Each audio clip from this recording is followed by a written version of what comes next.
नमस्ते सारस्वते देवे गौरवाणी प्रचारिणे निर्विशेष शून्यवादी पाश्चात्यदेशतारिणे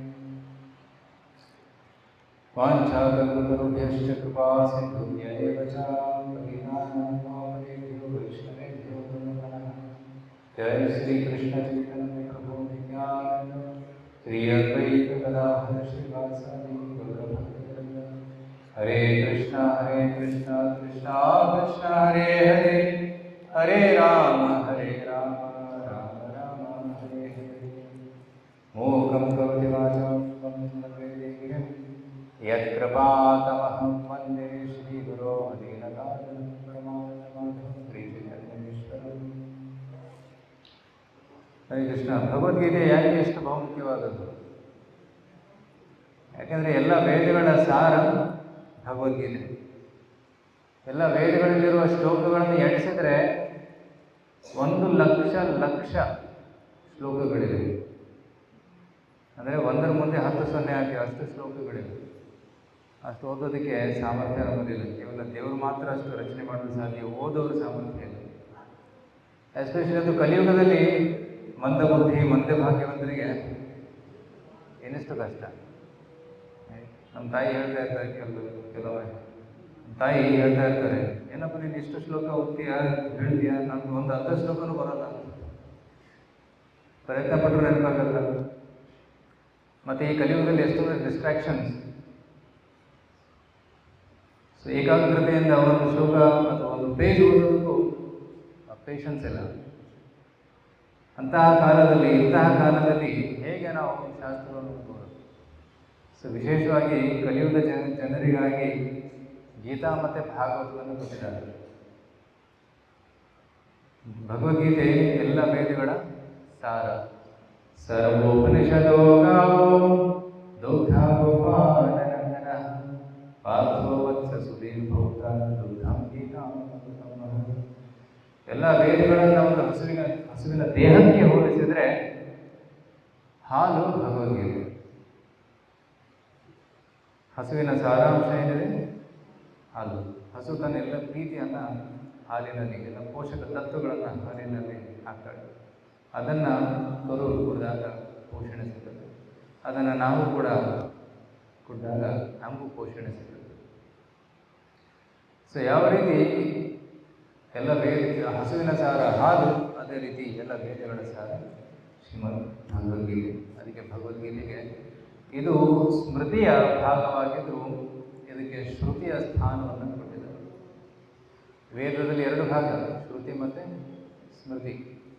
ಶ್ರುತಿಗಳಂದರೆ 4 ಉಪನಿಷತ್ತು ವೇದಗಳು, 108 ಉಪನಿಷತ್ತುಗಳು, ಋಗ್ವೇದ, ಯಜುರ್, ಅಥರ್ವ, ಸಾಮ ಮತ್ತು 108 ಉಪನಿಷತ್ತುಗಳು, ಅವೆಲ್ಲ ಶ್ರುತಿ ಶಾಸ್ತ್ರಗಳು.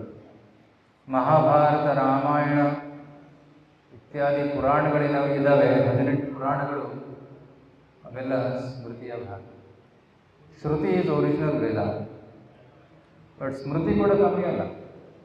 ಸ್ಮೃತಿಯಲ್ಲಿ ನಾವು ಒರಿಜಿನಲ್ ವೇದವನ್ನು ಹೇಗೆ ನಾವು ಅರ್ಥ ಮಾಡ್ಕೋಬೇಕು ಮತ್ತು ಅದನ್ನು ಹೇಗೆ ನಾವು ಜೀವನದಲ್ಲಿ ಅಳವಡಿಸ್ಕೊಳ್ಬೇಕು ಅನ್ನೋದನ್ನು ಕಥೆ ರೂಪದಲ್ಲಿ ಹೇಳ್ತಾರೆ. ವೇದಗಳಲ್ಲಿ ಕಥೆಗಳಿಲ್ಲ, ಕಥೆಗಳು ತುಂಬ ಕಮ್ಮಿ, ತತ್ವಗಳು ವರ್ಣನೆ ಮಾಡಿದ್ದಾರೆ. ಆದರೆ ಪುರಾಣಗಳಲ್ಲಿ, ಮಹಾಭಾರತ, ರಾಮಾಯಣದಲ್ಲಿ ಕಥೆಯ ಮೂಲಕ ಆ ತತ್ವಗಳನ್ನು ವಿವರಿಸಿದ್ದಾರೆ. ಸೊ ವಿಶೇಷವಾಗಿ ಕಲಿಯುಗದ ಜನರಿಗೆ ರಾಮಾಯಣ, ಮಹಾಭಾರತ ಮತ್ತು ಪುರಾಣಗಳು ತುಂಬ ಬಹುಮುಖ್ಯ. ಯಾಕೆಂದರೆ ವೇದಗಳು ಓದುವಂತಹ, ಅರ್ಥ ಮಾಡಿಕೊಳ್ಳುವಂಥ ಸಾಮರ್ಥ್ಯ ಇದೆ. ಅದಕ್ಕೆ ಎಲ್ಲವನ್ನು ಓದೋಕ್ಕೆ ಸಾಧ್ಯವಾಗದೇ ಇದ್ದರೆ ಅಟ್ಲೀಸ್ಟ್ ಭಗವದ್ಗೀತೆ ಓದಬೇಕು. ಸೊ ಅದಕ್ಕೆ ಭಗವದ್ಗೀತೆಯ ಮಹತ್ವದಲ್ಲಿ ಆದಿಶಂಕರಾಚಾರ್ಯರು ತುಂಬ ಸುಂದರವಾಗಿ ಬರೀತಾರೆ. ಅವ್ರು ಬರೀತಾರೆ, ಯಾಕೆ ನಾವು ಅನ್ಯ ಗ್ರಂಥಗಳನ್ನು ಓದಬೇಕು, ಕೇವಲ ಭಗವದ್ಗೀತೆಯನ್ನು ಓದಿದರೆ ಸಾಕು. ಗೀತಾಶಾಸ್ತ್ರವಿದಂ ಪುಣ್ಯಂ ಯಃ ಪಠೇತ್ ಪ್ರಯತ್ನಪೂರ್ವಕಂ. ಗೀತಾಶಾಸ್ತ್ರವನ್ನು ಯಾರು ಪ್ರಯತ್ನದಿಂದ ಓದ್ತಾರೆ, ವಿಷ್ಣು ಪದಂ ಅವಾಪ್ನೋತಿ ಭಯಶೋಕ ಅಧಿವರ್ಜಿತ, ಅವರು ವಿಷ್ಣುವಿನ ಸ್ಥಾನವನ್ನು ಪಡೀತಾರೆ. ಯದ್ಗತ್ವಾನ ನಿವರ್ತಂತೆ ತದ್ಧಾಮ ಕರ್ಮನು, ಅಲ್ಲಿ ಹೋದ್ಮೇಲೆ ಮತ್ತೆ ವಾಪಸ್ ಬರಬೇಕಂತ ಅಂತ ಒಂದು ಗೀತಾಧ್ಯಾಯ ಶೀಲಸ್ಯ ಪ್ರಾಣಾಯಾಮ ಪದಸ್ಯ ನೈವ ಸಂತಿ ಪಾಪಾನಿ ಪೂರ್ವಜನ್ಮ ಕೃತಾನಿ ಚ. ಭಗವದ್ಗೀತೆ ಓದೋದ್ರಿಂದ ಇನ್ನೊಂದು ಲಾಭ ಏನು? ಪೂರ್ವ ಜನ್ಮ ಕೃತ ಪಾಪಗಳೆಲ್ಲ ನಾಶ ಆಗ್ತದೆ, ಡೆಸ್ಟ್ರಾಯ್. ಹೇಗೆ ಒಂದು ಬೆಂಕಿ ಕಡ್ಡಿಯನ್ನು ಒಂದು ಹುಲ್ಲಿನ ಒಣ ಹುಲ್ಲಿನ ಕೆಳಗೆ ಹೇಗೆ ಸುಟ್ಟು ಭಸ್ಮ ಮಾಡೋದು, ಕಟ್ಟಿಗೆಯನ್ನು ಸುಟ್ಟು ಭಸ್ಮ ಮಾಡೋದು. ಯಥೇಧಾಂಸ ಸಮುದ್ರ ನೀರು ಭಸ್ಮತ ಭಸ್ಮಸಾತ. ಹೇಗೆ ಒಂದು ಅಗ್ನಿ ಕಟ್ಟಿಗೆಯನ್ನು ಸುಟ್ಟು ಭಸ್ಮ ಮಾಡುತ್ತೆ, ಅದೇ ರೀತಿ ಗೀತೆಯ ಜ್ಞಾನ, ಭಗವದ್ಗೀತೆಯ ದೀಪ, ಜ್ಞಾನ ದೀಪ ನಮ್ಮ ಸಕಲ ಕರ್ಮಗಳನ್ನು ಸುಟ್ಟು ನಾಶ ಮಾಡುತ್ತೆ. ಮಲ ನಿರ್ಮೋಚನ ಪುಂಸಾಂ ಜಲ ಸ್ನಾನ ದಿನೇ ದಿನೇ. ಪ್ರತಿದಿನ ಸ್ನಾನ ಮಾಡ್ತೀವಿ, ಯಾಕೆ? ಶಾರೀರಿಕ ಕೊಳೆಯನ್ನು ತೊಳೆಯೋದಿಕ್ಕೆ. ಸಕಲ ಗೀತಾಮೃತ ಸ್ನಾನ ಸಂಸಾರ ಮಲ ನಾಶನ. ಭಗವದ್ಗೀತೆಯನ್ನ ಹೇಳ್ತಾರೆ, ಭಗವದ್ಗೀತೆಯಿಂದ ಸ್ನಾನ ಮಾಡಿದೆ. ಹೇಗೆ ಸ್ನಾನ ಮಾಡೋದು ಕೇಳಿ. ಹಾಗೇನೆ ಭಗವದ್ಗೀತೆಯನ್ನು ಕೇಳಿದಾಗ ಸಂಸಾರ ಫಲ ನಾಶ, ನಾವು ಅರ್ಜನೆ ಮಾಡಿದಂಥ ಎಲ್ಲ ಪಾಪಕರ್ಮಗಳು ನಾಶ ಆಗ್ತದೆ. ಅದಕ್ಕೆ ಪ್ರತಿದಿನ ನಾವು ಸ್ನಾನ ಮಾಡ್ತೀವಿ, ಅದೇ ರೀತಿ ಪ್ರತಿದಿನ ಶಾಸ್ತ್ರ ಓದಬೇಕು, ಭಗವದ್ಗೀತೆ ಓದಬೇಕು. ಒಂದು ದಿನ ಸ್ನಾನ ಮಾಡದೆ ಹೋದರೆ ಎಷ್ಟು ಅನ್ಕಂಫರ್ಟಬಲ್ ಆಗುತ್ತೆ. ಎಸ್ಪೆಷಲಿ ಲಾಂಗ್ ಜರ್ನಿ ಟ್ರೈನಲ್ಲಿ ಟ್ರಾವೆಲ್ ಮಾಡಿದಾಗ ಕೆಲವೊಮ್ಮೆ ಸ್ನಾನ ಮಾಡೋಕ್ಕಾಗಲ್ಲ ಟ್ರೈನಲ್ಲಿ. ಸೊ ಸ್ವಲ್ಪ ಅನ್ಕಂಫರ್ಟಬಲ್. ಯಾವಾಗ ನಾವು ನಮ್ಮ ಸ್ಥಳವನ್ನು ನೋಡ್ತೀವಿ, ಯಾವಾಗ ಸ್ನಾನ ಮಾಡ್ತೀವಿ, ಫ್ರೆಶ್ ಆಗ್ತೀವಿ, ಹೊಸ ಬಟ್ಟೆ ಧರಿಸ್ತೀವಿ ಅಂತ ಅನ್ಸುತ್ತೆ. ಅದೇ ರೀತಿ ಮನಸ್ಸನ್ನು ತೊಳಿಲಿಲ್ಲ ಅಂದರೆ ಎಷ್ಟು ಅನ್ಕಂಫರ್ಟಬಲ್ ಅನಿಸುತ್ತೆ.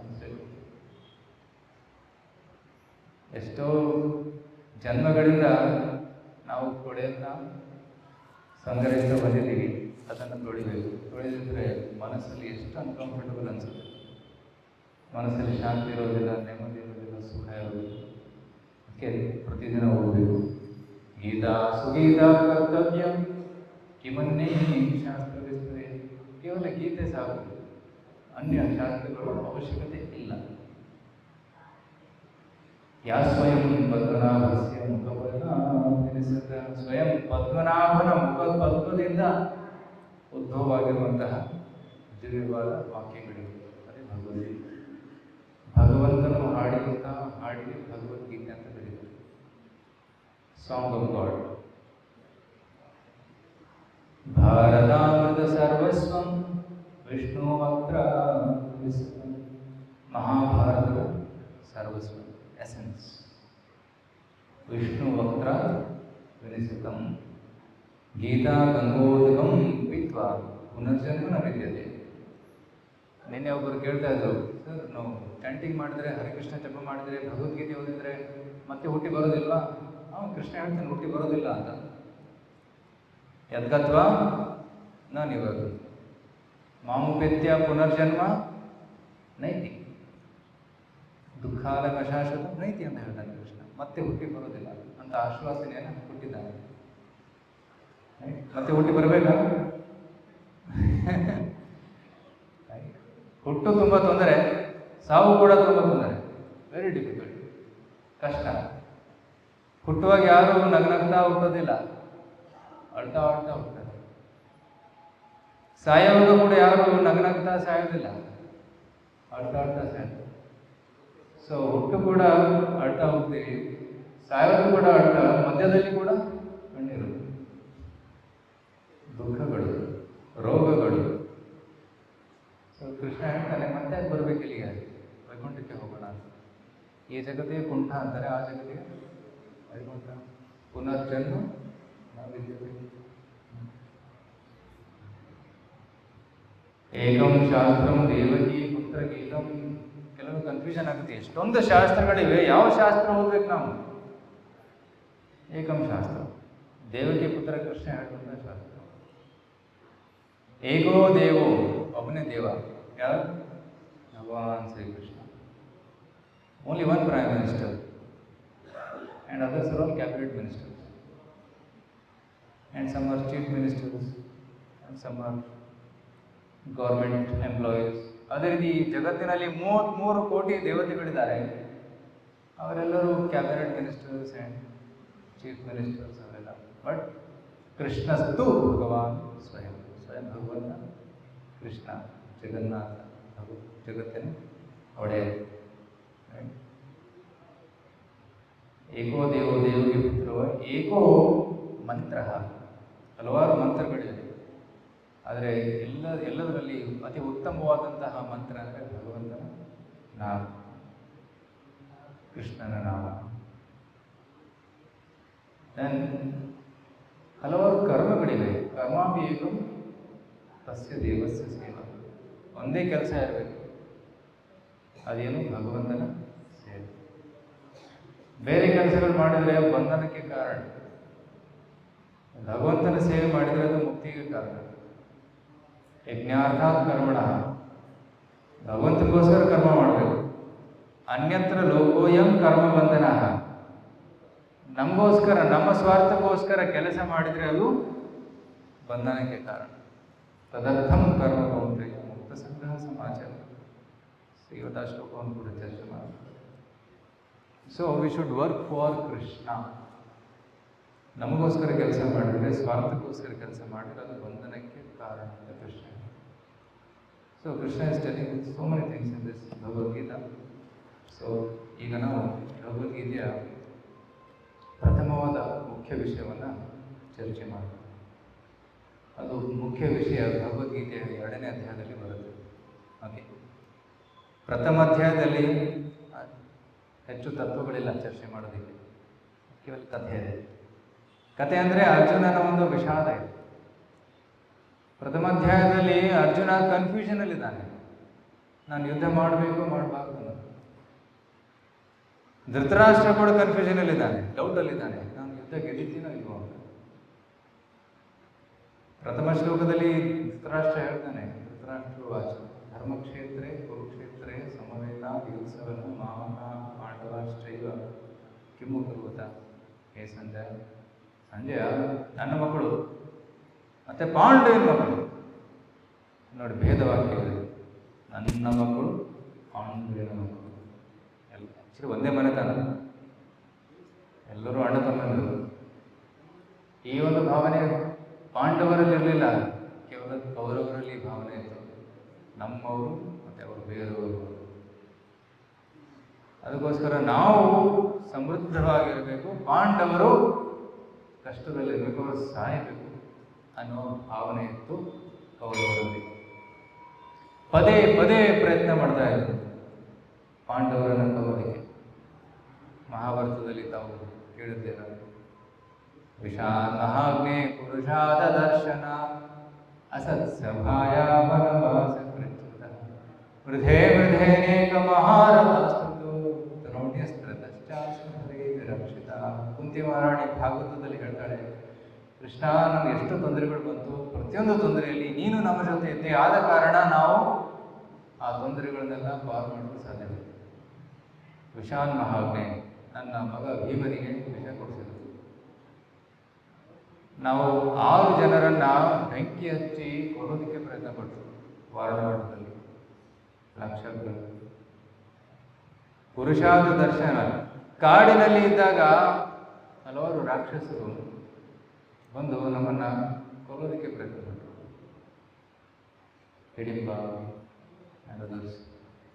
ಬಕಾಸುರ. ಅಸತ್ಸಭಾಯ, ಅಸತ್ ಸಭೆಯಲ್ಲಿ ದ್ರೌಪದಿ ವಸ್ತ್ರಹರಣ ಮಾಡೋದು, ಎಂಥ ನೀಚ ಕಾರ್ಯ ಮಾಡಿದ್ರು. ವನವಾಸ ಕರೆಸ, ವನವಾಸದಲ್ಲೂ ಕೂಡ ನಮ್ಮನ್ನ ಸುಖವಾಗಿರೋದಕ್ಕೆ ಬಿಡಲಿಲ್ಲ. ಪದೇ ಪದೇ ದುರ್ಯೋಧನ ಬಂದು ಕಷ್ಟ ಕೊಡ್ತಾ ಇದ್ದ.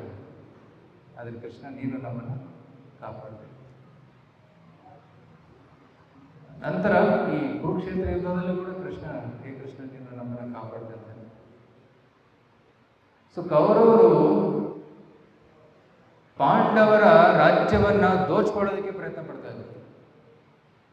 ದೇ ಆರ್ ವೆರಿ ಗ್ರೀಡಿ, ಲೋಭಿ ಜನ, ಕ್ರೂರ ಜನ. ಆ ಎಲ್ಲ ಸಾಮ್ರಾಜ್ಯ ಪಾಂಡವರದು, ಪಾಂಡುವಿನ ಹಕ್ಕು, ಪಾಂಡುವಿನ ಮಕ್ಕಳ ಹಕ್ಕು. ಆದರೆ ಧೃತರಾಷ್ಟ್ರ ಆ ಸಾಮ್ರಾಜ್ಯವನ್ನು ದೋಚ್ಕೊಳ್ಳೋದಕ್ಕೆ ಹೋದರು. ಇದು ಲೋಭ. ಈಗ ಕೂಡ ನಾವು ನೋಡ್ತಾ ಇದ್ದೀವಿ, ಯುದ್ಧಗಳು ನಡೀತಾ ಇದೆ. ಯಾಕೆ ಯುದ್ಧಕ್ಕೆ ಕಾರಣ? ನಾನು ರಾಜನಾಗಬೇಕು, ನಾನು ಸಮೃದ್ಧವಾಗಿರಬೇಕು. ಸೊ ಅಂಥ ಒಂದು ದುರ್ಬುದ್ಧಿ ಯಾವಾಗ ಮನುಷ್ಯನಲ್ಲಿ ಬರುತ್ತೆ, ಅವನು ಬೇರೆಯವರಿಗೆ ಕಷ್ಟ ಕೊಡೋದು ಸ್ಟಾರ್ಟ್ ಮಾಡ್ತಾನೆ. ಸೊ ಧೃತರಾಷ್ಟ್ರನ ಮನಸ್ಸಿನಲ್ಲಿ ಆ ಲೋಭವನ್ನು ನಾವು ನೋಡಬಹುದು. ಅವನು ಕುರುಡನಾಗಿದ್ದ, ಆಧ್ಯಾತ್ಮಿಕವಾಗಿ ಕೂಡ ಕುರುಡನಾಗಿದ್ದ. ಕಣ್ಣಲ್ಲಿ ಕುರುಡ, ಕಾಣೋದಿಲ್ಲ. ಅದರ ಮನಸ್ಸಿನಲ್ಲಿ ಕೂಡ ಅವನು ಕುರುಡ, ಇದನ್ನು. ಸೊ ಅಂತಹ ವ್ಯಕ್ತಿಯಾಗಿದ್ದ ಧೃತರಾಷ್ಟ್ರ ಯುದ್ಧ ಮಾಡಲಿಲ್ಲ ಅವನು, ಆದರೆ ತನ್ನ ಮಕ್ಕಳನ್ನು ಯುದ್ಧಕ್ಕೆ ಕಳಿಸ್ತಾನೆ. ಅವರೆಲ್ಲರೂ ಈಗ ಕುರುಕ್ಷೇತ್ರ ರಣಭೂಮಿಯಲ್ಲಿ ಅವರು ಸೇರಿದ್ದಾರೆ. ಒಂದು ಕಡೆ ಪಾಂಡವರು, ಇನ್ನೊಂದು ಕಡೆ ಕೌರವರು. ಕೌರವರ ಸೇನೆ 11 ಅಕ್ಷೋಹಿಣಿ, ಪಾಂಡವರ ಸೇನೆ 7 ಅಕ್ಷೋಹಿಣಿ. ಸೊ ಸರಿಸಾಟಿ ಆಗಿರಲಿಲ್ಲ ಇದು. ಪಾಂಡವರು 5 ಜನ, ಕೌರವರು 100 ಜನ. ಸೊ ಸೇನೆಯ ಬಲವನ್ನು ನೋಡಿದರೆ ಕೌರವರೇ ಗೆಲ್ಲಬೇಕಿತ್ತು, ಹೌದಿಲ್ಲ? ಕೌರವರ ಹತ್ರ ಗುರುಗಳಿದ್ರು, ದ್ರೋಣಾಚಾರ್ಯ, ಕೃಪಾಚಾರ್ಯ, ಭೀಷ್ಮಾಚಾರ್ಯ, ಮತ್ತೆ ಮಹಾರಾಜಗಳಿದ್ರು, ದುರ್ಯೋಧನ, ದುಶಾಸನ, ಕರ್ಣ, ಶಕುನಿ, ಇವರೆಲ್ಲರೂ. ಆದರೆ ಪಾಂಡವರ ಪಕ್ಷದಲ್ಲಿ ಅವರೆಲ್ಲ ಚಿಕ್ಕವರು. ಭೀಷ್ಮಾಚಾರ್ಯರ ಮುಂದೆ ಅರ್ಜುನ ಏನೂ ಅಲ್ಲ. ಪರೀಕ್ಷಿತ್ ಮಹಾರಾಜ್ ಹೇಳ್ತಾನೆ, ಭೀಷ್ಮಾಚಾರ್ಯ, ದ್ರೋಣಾಚಾರ್ಯರು ಅವರೆಲ್ಲ ತಿಮಿಂಗಿಲ ಥರ, ತಿಮಿಂಗಲು, ಸಮುದ್ರದಲ್ಲಿರ್ತಾರೆ ತಿಮಿಂಗಲು. ಅವು ದೊಡ್ಡ ದೊಡ್ಡ ಮೀನುಗಳನ್ನು ನುಂಗ್ತವೆ, ಹಡಗನ್ನು ಉರುಳಿಸ್ತವೆ. ಅಂತಹ ಶಕ್ತಿ ತಿಮಿಂಗಲಗಳಿವೆ. ಆ ತಿಮಿಂಗಲಗಳ ಮುಂದೆ ಪಾಂಡವರು ಏನೂ ಅಲ್ಲ. ಆದರೆ ಪಾಂಡವರು ಗೆದ್ಬಿಟ್ರು. ಹೇಗೆ? ಕೃಷ್ಣನ ಸಹಾಯ, ಕೃಷ್ಣ ಫ್ಯಾಕ್ಟರ್. ಜಯಸ್ತು ಪಾಂಡುಪುತ್ರಾಣಾಂ ಯೇಷಾಂ ಪಕ್ಷೇ ಜನಾರ್ದನ. ಯಾರ ಪಕ್ಷದಲ್ಲಿ ಶ್ರೀಕೃಷ್ಣ ಜನಾರ್ದನ ಇರ್ತಾನೆ, ಆ ಪಕ್ಷ ಗೆದ್ದೇ ಗೆದಿಯುತ್ತೆ. ಧರ್ಮೋ ರಕ್ಷತಿ ರಕ್ಷಿತ. ಯಾರು ಧರ್ಮದ ರಕ್ಷಣೆ ಮಾಡ್ತಾರೆ ಅವರು ಧರ್ಮದಿಂದ ರಕ್ಷಿಸಲ್ಪಡ್ತಾರೆ. ಯಾರು ಭಗವಂತನ ಸೇವೆ ಮಾಡ್ತಾರೆ, ಭಗವಂತ ಅವರು ರಕ್ಷಣೆ ಮಾಡೇ ಮಾಡ್ತಾನೆ. ಯಾವ ರೀತಿ ಮಾಡ್ತಾನೆ ಹೇಳ್ತಾರೆ, ಮಾಡ್ತಾನೆ. ಸೊ ದಟ್ ಪಾಂಡವರಲ್ಲಿ ಆ ಶ್ರದ್ಧೆ ಇತ್ತು. ಕೃಷ್ಣ ನಮ್ಮ ಪಕ್ಷದಲ್ಲಿದ್ದಾನೆ. ಸೊ ಕೃಷ್ಣನ ಸಹಾಯದಿಂದ ನಾವು ಯುದ್ಧವನ್ನು ಗೆಲ್ಲಬಹುದು ಅನ್ನೋ ಆಶ್ವಾಸನೆ ಅವರಿಗೆ. ಆದರೆ ಯುದ್ಧದ ಪ್ರಾರಂಭದಲ್ಲಿ ಅರ್ಜುನ ಕನ್ಫ್ಯೂಷನ್ ಬಂದ್ಬಿಟ್ಟ. ಯುದ್ಧ ಮಾಡಬೇಕು ಮಾಡಬಾರ್ದು ಅನ್ನೋ ಒಂದು ಕನ್ಫ್ಯೂಷನ್ ಮನಸ್ಸಲ್ಲಿ ಬಂತು. ಸೇನೆಯವರು ಉಭಯವರ ಮಧ್ಯೆ ರಥಂ ಸ್ಥಾಪನೆ ಅಚ್ಯುತ, ಹೇ ಕೃಷ್ಣ, ಹೇ ಅಚ್ಯುತ, ದಯವಿಟ್ಟು ಸೇನೆಯ ಮಧ್ಯದಲ್ಲಿ ರಥವನ್ನು ಸ್ಥಾಪನೆ ಮಾಡುವಂತ ಹೇಳ್ತಾನೆ. ಮಧ್ಯದಲ್ಲಿ ಬಂದು ನಿಂತಾಗ ಅರ್ಜುನ ನೋಡ್ತಾನೆ, ಭೀಷ್ಮ ದ್ರೋಣ ಪ್ರಮುಖತಃ ಸರ್ವೇಷಾಂ ನಹಿಂಸಿತಾಂ. ಭೀಷ್ಮ, ದ್ರೋಣ ಮತ್ತು ಇತ್ಯಾದಿ ಮಹಾರಥಿಗಳನ್ನು ನೋಡಿ ಅರ್ಜುನನ ಮನಸ್ಸಿನಲ್ಲಿ ಸ್ವಲ್ಪ ಗೊಂದಲ ಉಂಟಾಗುತ್ತೆ. ವಾಚಪಾರ್ಥ ಪಶ್ಯೈತಾಂ ಸಮವೇತಾಂ ಕುರುವಿಧಿ. ಹೇ ಪಾರ್ಥ, ನೋಡಿ ಯಾರು ಬಂದಿದ್ದಾರೆ ಯುದ್ಧ ಮಾಡೋದಕ್ಕೆ. ಆಗ ಅರ್ಜುನ ತನ್ನ ಬಾಂಧವರನ್ನು ನೋಡಿ ಅವನ ಹೃದಯ ಕರಗುತ್ತೆ. ಇವ್ರ ಜೊತೆ ಉದ್ಯೋಗ ಮಾಡಬೇಕು, ನಾನು ಮಾಡೋದಿಲ್ಲ, ಮಾಡೋದಕ್ಕೆ ಇಷ್ಟ ಇಲ್ಲ. Krishna, I don't want to fight. ಅವನ ಮೈ ನಡೋದಕ್ಕೆ ಸ್ಟಾರ್ಟ್ ಆಗುತ್ತೆ. ವೇಪದುಷ್ಟ ಶರೀರೇ ಮೇ ರೋಮಹರ್ಷಶ್ಚ ಜಾಯತೆ, ಗಾಂಡೀವಂ ಸಂಸತೆ ಹಸ್ತಾತ್ವಚ್ಚೈ ಪರಿದಹ್ಯತೆ. ಗಾಂಡೀವ ಕೈಯಿಂದ ಜಾರಿ ಬೀಳುತ್ತೆ, ಮೈ ಉರಿಯೋಕ್ಕೆ ಸ್ಟಾರ್ಟ್ ಆಗುತ್ತೆ, ಕೂದಲು ಎದ್ದು ನಿಲ್ಲುತ್ತೆ, ತಲೆ ಸುತ್ತುತ್ತೆ. ಭ್ರಮತೀವ ಚಮೇವ. ಮತ್ತು ಎಲ್ಲ ಅಪಶಕುನಗಳನ್ನು ನೋಡ್ತಾನೆ ಸುತ್ತಮುತ್ತ. ನಿಮಿತ್ತಾನಿ ಪಶ್ಯಾಮಿ ವಿಪರೀತಾನಿ ಕೇಶವ. ಎಲ್ಲ ದುರ್ನಿಮಿತ್ತಗಳನ್ನು ನೋಡಿ ಅರ್ಜುನನಿಗೆ ಭಯ ಆಗುತ್ತೆ. ಇದು ತುಂಬ ಒಂದು ಮಹಾ ವಿನಾಶದ ಲಕ್ಷಣಗಳು. ಕೃಷ್ಣ ನಾನು ಯುದ್ಧ ಮಾಡೋದಿಲ್ಲ ಅಂತಾನೆ. ಯಾಕೆ ಬೇಕು ಈ ರಾಜ್ಯ? ಕಿಮ್ನೋ ರಾಜ್ಯನ ಗೋವಿಂದ ಕಿಮ್ ಹೋಗಿರ್ತೀವಿ ನಾವು. ಯಾಕೆ ಬೇಕು ಈ ರಾಜ್ಯ? ಯುದ್ಧವನ್ನು ಗೆದ್ದು ರಾಜ್ಯವನ್ನು ಹೇಗೆ ನಾನು ಭೋಗಿಸಲಿ? ಯಾರ ಜೊತೆ ಸುಖ ಅನುಭವಿಸಲಿ? ನಾನು ಯಾರು ಉಳಿಯೋದೇ ಇಲ್ಲ. ಯುದ್ಧ ಮಾಡಿದಾಗ ಯಾರು ಹೊಡಿತಾರೆ? ಎರಡು ಪಕ್ಷಗಳು ಸಾಯ್ತಾರೆ. ಯಾರ ಜೊತೆ ನಾನು ಎಂಜಾಯ್ ಮಾಡಲಿ ಅಂತಾನೆ. So it becomes very disturb, ತುಂಬ ಡಿಸ್ಟರ್ಬ್ ಆಗ್ತಾನೆ. ದೆನ್ ಹಿ ಸೇಸ್, ಈ ಯುದ್ಧದಲ್ಲಿ ನಾನು ಕೊಲ್ಲಬೇಕಾಗತ್ತೆ, ಸೊ ಪಾಪ ತಟ್ಟತ್ತೆ. ಪಾಪಮೇವಾಶ್ರಯೇಣ ಸ್ವಾಮಿಲ್ಲ ಆತತಾಯಿನ. ಈ ಆತತಾಯಿ ಜನರನ್ನು ಕೊಂದರೆ ಪಾಪ ತಟ್ಟತ್ತೆ. ಸೊ ಅದಕ್ಕೆ ನಾನು ಪಾಪ ಮಾಡಬಾರ್ದು. ಯಾಕೆ ನಾನು ಪಾಪ ಮಾಡಬೇಕು? ಮಾಡೋದಿಲ್ಲ ನಾನು. ಸೊ ಈ ರೀತಿ ಇನ್ನೊಂದು ಕಾರಣ ಹೇಳ್ತಾನೆ, ಕುಲಧರ್ಮ ನಾಶ ಆಗುತ್ತೆ. ಅರ್ಜುನ ಸಾಧಾರಣ ವ್ಯಕ್ತಿಯಲ್ಲ, ತುಂಬ ಬುದ್ಧಿವಂತ. 5 ಕಾರಣಗಳು ಕೊಡ್ತಾ ಇದ್ದಾನೆ ಯುದ್ಧ ಮಾಡದೇ ಇರೋದಕ್ಕೆ. ಫಸ್ಟು, ನಾನು ಯಾಕೆ ಯುದ್ಧ ಮಾಡೋದು? ನಾನು ಕರುಣೆಯನ್ನು ತೋರಿಸ್ಬೇಕು, ಐ ನಾಟ್ ಫೈಟ್. 2ನೇ ಕಾರಣ, ಯಾರ ಜೊತೆ ಭೋಗಿಸಲಿ ನಾನು? ನನ್ನ ಸುಖ ಕೂಡ ನಾಶ ಆಗುತ್ತೆ ಯುದ್ಧ ಮಾಡಿದರೆ. ನಾನು ಭೋಗಿಸೋದಿಲ್ಲ, ಯುದ್ಧ ಮಾಡೋದಿಲ್ಲ. ಪಾಪ ತಟ್ಟುತ್ತೆ, ಕುಲಧರ್ಮಗಳು ನಾಶ ಆಗ್ತವೆ. ಎಲ್ಲ ಪುರುಷರು ಸತ್ತೋಗ್ತಾರೆ, ಮನೆ ಯಾರು ನೋಡ್ಕೊತಾರೆ? ಕುಲಧರ್ಮ ನಾಶ ಆಗುತ್ತೆ, ಸ್ತ್ರೀಯರ ಮೇಲೆ ಶೋಷಣೆ ಆಗುತ್ತೆ. ಸೊ ಈ ರೀತಿ ಮಾಡಕ್ಕೆ ಹೋಗಬಾರ್ದು, ಯುದ್ಧ ಮಾಡಬಾರ್ದು. ದೆನ್ ಹಿ ಸೇಸ್, ನಾನು ಯುದ್ಧ ಮಾಡಬೇಕು ಮಾಡಬಾರ್ದು ಅನ್ನೋದು ನನಗೆ ಗೊತ್ತಾಗ್ತಾ ಇಲ್ಲ. ನಹಿ ಪ್ರಪಶ್ಯಾಮಿ ಮಮಾತ್ಮತ್ಯಾಗ ಶೋಷಣ ಬಂದರೆ I am not able to understand what to do. Krishna ಹೇಳ್ತಾನೆ, ಅರ್ಜುನ ಹೇಳ್ತಾನೆ, ಯುದ್ಧ ಮಾಡಬೇಕು ಮಾಡಬಾರ್ದು, better let me go and beg. ನಾನು ಭಿಕ್ಷೆ ಬೇಡ್ತೀನಿ. ಭಿಕ್ಷೆ ಮಮ್ಮಿ ಹಲೋಕೆ, ಭಿಕ್ಷೆ ಬೇಡೋದು ಉತ್ತಮ ಅಂತಾನೆ. ಅರ್ಜುನ ಭಿಕ್ಷುಕನಾಗಿ ಹೋಗೋದು ಅದು it's not good for him.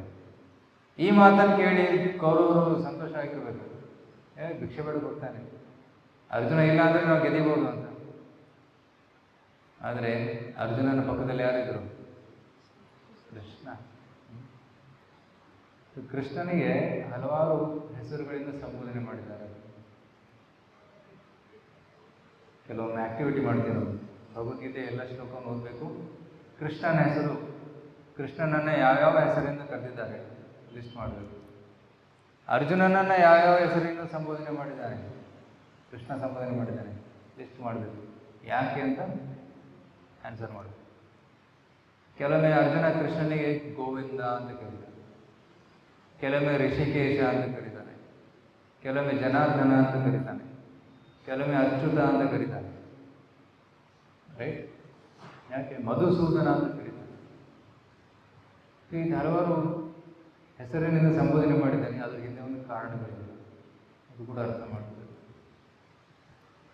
So ಪ್ರಥಮ ಅಧ್ಯಾಯದಲ್ಲಿ ಮತ್ತು ದ್ವಿತೀಯ ಅಧ್ಯಾಯದಲ್ಲಿ ಕೃಷ್ಣನಿಗೆ ಗೋವಿಂದ ಮತ್ತು ಋಷಿಕೇಶ ಅಂತ ಸಂಬೋಧನೆ ಮಾಡ್ತಾರೆ, ಮಧುಸೂದನ ಅಂತ ಕೂಡ ಸಂಬೋಧನೆ ಮಾಡ್ತಾರೆ. ಅರ್ಜುನ ತನ್ನ ಇಂದ್ರಿಯ ಸಂಯಮವನ್ನು ಕಳ್ಕೊತಾ ಇದ್ದಾನೆ. Okay, losing his mind and his senses. ಆದರೆ ಋಷಿಕೇಶ ಪಕ್ಕದಲ್ಲಿದ್ದಾನೆ. ಋಷಿಕೇಶ ಅಂದರೆ ಇಂದ್ರಿಯಗಳ ಒಡೆಯ. ಇಂದ್ರಿಯಗಳ ಒಡೆಯ ಪಕ್ಕದಲ್ಲಿದ್ದಾಗ ಅರ್ಜುನನ ಇಂದ್ರಿಯಗಳು ನಿಯಂತ್ರಣ ತಪ್ಪಿದ್ರು ಕೂಡ ಕೃಷ್ಣ ಕಂಟ್ರೋಲ್ ಮಾಡ್ತಾನೆ. Okay, so Arjuna will again fight. ಕೃಷ್ಣನಿಗೆ ಗೋವಿಂದ ಅಂತ ಕರೀತಾರೆ. ಗೋವಿಂದ ಅಂದರೆ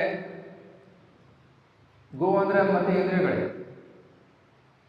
ಗೋವಿಂದ ಅಂದರೆ ಇಂದ್ರಿಯಗಳಿಗೆ ಆನಂದವನ್ನು ಕೊಡುವವನು.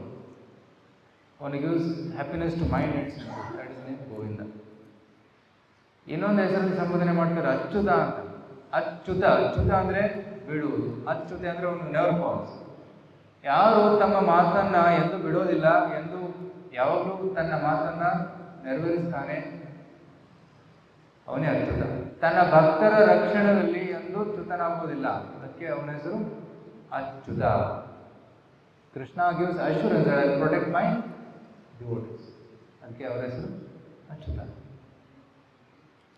ಮಧುಸೂದನ ಅಂತ ಕೂಡ ಸಂಬೋಧನೆ ಇದೆ 2ನೇ ಅಧ್ಯಾಯದ ಪ್ರಾರಂಭದಲ್ಲಿ. ಮಧು ಅನ್ನುವ ರಾಕ್ಷಸನಿಂದ, ಆ ಮಧು ರಾಕ್ಷಸನನ್ನು ಕೃಷ್ಣ ಕೊಂದಿದ್ದ.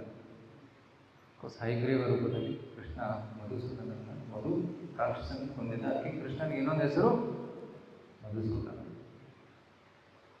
ಆ ಮಧು ಅನ್ನುವ ರಾಕ್ಷಸ ಎಷ್ಟು ಪವರ್ಫುಲ್ ಆಗಿದೆ ಅಂದರೆ ಬ್ರಹ್ಮದೇವರ ಮನಸ್ಸಿನಿಂದ ವೇದಗಳನ್ನು ಕತ್ಕೊಂಡು ಹೋಗಿದೆ. ನಮ್ಮ ಮೆಮೊರಿಯನ್ನು ಕತ್ಕೊಳ್ಳೋ ಶಕ್ತಿ ಯಾರಿಗೂ ಇಲ್ಲ. ಪುಸ್ತಕ ಕದಿಬೋದು, ಮೊಬೈಲಲ್ಲಿರೋ ಡಾಟಾ ಕದಿಬೋದು, ಆದರೆ ಮನಸ್ಸಲ್ಲಿರುವಂತಹ ಜ್ಞಾನ ಹೇಗೆ ಕದಿಯೋಕ್ಕೆ ಸಾಧ್ಯ? ಆದರೆ ಮಧು ರಾಕ್ಷಸ ಎಷ್ಟು ಪವರ್ಫುಲ್ ಆಗಿದೆ ಅಂದರೆ ಬ್ರಹ್ಮದೇವರ ಮನಸ್ಸಿನಿಂದ ವೇದಗಳ ಜ್ಞಾನವನ್ನು ಕತ್ಕೊಂಡು ಹೋಗಿದೆ. Brahmaji became very anxious, even to Lord Vishnu protect ಮಾಡಿ ಅಂತ. ಆಗ ಭಗವಂತ ಕೈಗಳ ರೂಪದಲ್ಲಿ ಅವತರಿಸಿ ಮಧು ರಾಕ್ಷಸನನ್ನು ಕೊಡ್ತಾನೆ. ಮತ್ತು ಮಧುಸೂದನ ಈಗ ಮಧು ರಾಕ್ಷಸ ಅರ್ಜುನನ ಮನಸ್ಸಿನಲ್ಲಿ ಕೂತಿದ್ದಾನೆ. The demon of doubt is sitting in the heart of Arjuna. ಆ ರಾಕ್ಷಸನನ್ನು ಕೃಷ್ಣ ಕೊಲ್ತಾನೆ. By the end of 18th chapter, 18ನೇ ಅಧ್ಯಾಯದ ಕೊನೆಯಲ್ಲಿ ಅರ್ಜುನೇ ಹೇಳ್ತಾನೆ, ನಷ್ಟೋ ಮೋಹ ಸ್ಮೃತಿರ್ಲಬ್ಧ ತತ್ಪ್ರಸಾದಾತ್ಮ ಅಚ್ಯುತ. ಹೇ ಕೃಷ್ಣ, ನಿನ್ನ ಅನುಗ್ರಹದಿಂದ ನನ್ನ ಸಂಶಯ ಎಲ್ಲ ನಾಶವಾಗಿದೆ. ನಷ್ಟೋ ಮೋಹ ಸ್ಮೃತಿರ್ಲಬ್ಧ, ಬುದ್ಧಿ ಮತ್ತೆ ಬೆಳೆದಿದೆ, ಬಂದಿದೆ. ಕರಿಷ್ಯ ವಚನ, ನೀನು ಹೇಳಿದಾಗೆ ನಾನು ಮಾಡ್ತೀನಿ ಅಂತ ರೆಡಿ ಆಗ್ತಾನೆ. ಓಕೆ, ಸೊ ನಮ್ಮ ಜೀವನದಲ್ಲೂ ಕೂಡ ಕೆಲವೊಮ್ಮೆ ಸಂಶಯಗಳು ಬರ್ತವೆ, ಕೆಲವೊಮ್ಮೆ ಡೌಟ್ಸ್ ಬರ್ತವೆ, ಕೆಲವೊಮ್ಮೆ ತೊಂದರೆಗಳು ಬರ್ತವೆ.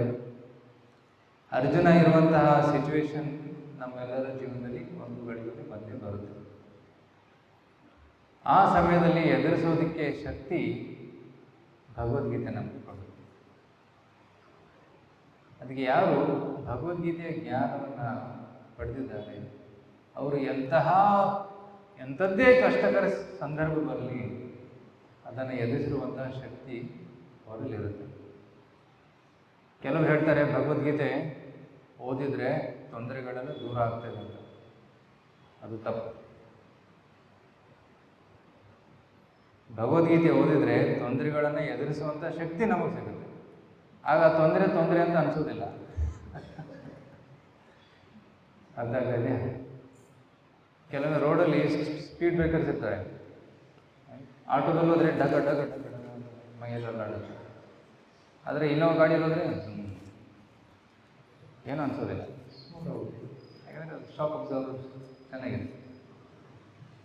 ಅದೇ ರೀತಿ ಭಗವದ್ಗೀತೆ ಜ್ಞಾನ ಇಲ್ಲದೆ ಜೀವನ ನಡೆಸೋರು ಸ್ವಲ್ಪ ತೊಂದರೆ ಬಂದರೆ ಡಗ ಡಗ ಡಗ ಫುಲ್ ಜೀವನ ಶೇಕ್ ಆಗಿಬಿಡುತ್ತೆ.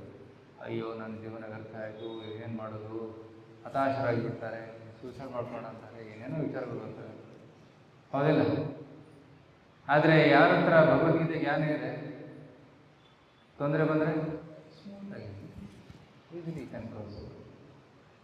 ಸೊ ಪ್ರಾಬ್ಲಮ್ ಅದೇ ಇರುತ್ತೆ, ಆದರೆ ಅದನ್ನು ಫೇಸ್ ಮಾಡುವ ಆ್ಯಟಿಟ್ಯೂಡ್ ಬದಲಾಗುತ್ತೆ. ನಾವು ಈ ಭೂಮಿ ಮೇಲೆ ಓಡಾಡುವಾಗ ಚಿಕ್ಕ ಚಿಕ್ಕ ಮನೆ ಕೂಡ ದೊಡ್ಡದಾಗಿ ಕಾಣುತ್ತೆ, ಇಷ್ಟು ದೊಡ್ಡ, ಇಷ್ಟು ಎತ್ತರ ಇದೆ. ಆದರೆ ಏರೋಪ್ಲೇನಿಂದ ನೋಡಿದ್ರೆ ರೈಟ್. ಸೊ ಭಗವದ್ಗೀತೆ ಓದಿದಾಗ ನಮ್ಮ ಚೇತನ ಮೇಲೆ ಇರುತ್ತೆ. ಆಗ ತೊಂದರೆಗಳಷ್ಟೇ ಚಿಕ್ಕ ಚಿಕ್ಕ ಕಾಣಿಸುತ್ತೆ, ಇನ್ಸಿಗ್ನಿಫಿಕೆಂಟ್. ಕೆಲವೇ ನಾವು ನೋಡ್ತೀವಿ, ಜನರು ಜಗಳ ಆಡ್ತಾರೆ, ಅವ್ರು ನನ್ನ ಬಗ್ಗೆ ಹೀಗೆ ಹೇಳಿದ್ರು, ಅವ್ರು ನನ್ನ ಬಗ್ಗೆ ಹೀಗೆ ಯೋಚನೆ ಮಾಡ್ತಾರೆ. ಸೊ ಆ್ಯಂಡ್ ಸ್ಮಾಲ್ ಥಿಂಗ್, ತುಂಬ ಚಿಕ್ಕ ವಿಷಯ, ಅದರಲ್ಲಿ ತುಂಬ ದೊಡ್ಡದಾಗಿ ಆಲೋಚನೆ ಮಾಡ್ತಾ ಮನಸ್ಸಲ್ಲಿ ದ್ವೇಷ ಬೆಳೆಸ್ಕೊಳ್ತಾ ಇಡೀ ಜೀವನ ಕೊರಗುತ್ತಾ ಇರ್ತಾರೆ. ಆದರೆ ಆಧ್ಯಾತ್ಮಿಕ ಚಿಂತನೆ ಮಾಡುವವರು, ಭಗವದ್ಗೀತೆ ಓದುವರು, ತುಲ್ಯ ನಿಂದಾ ಸ್ತುತಿ ಮೌನಿ.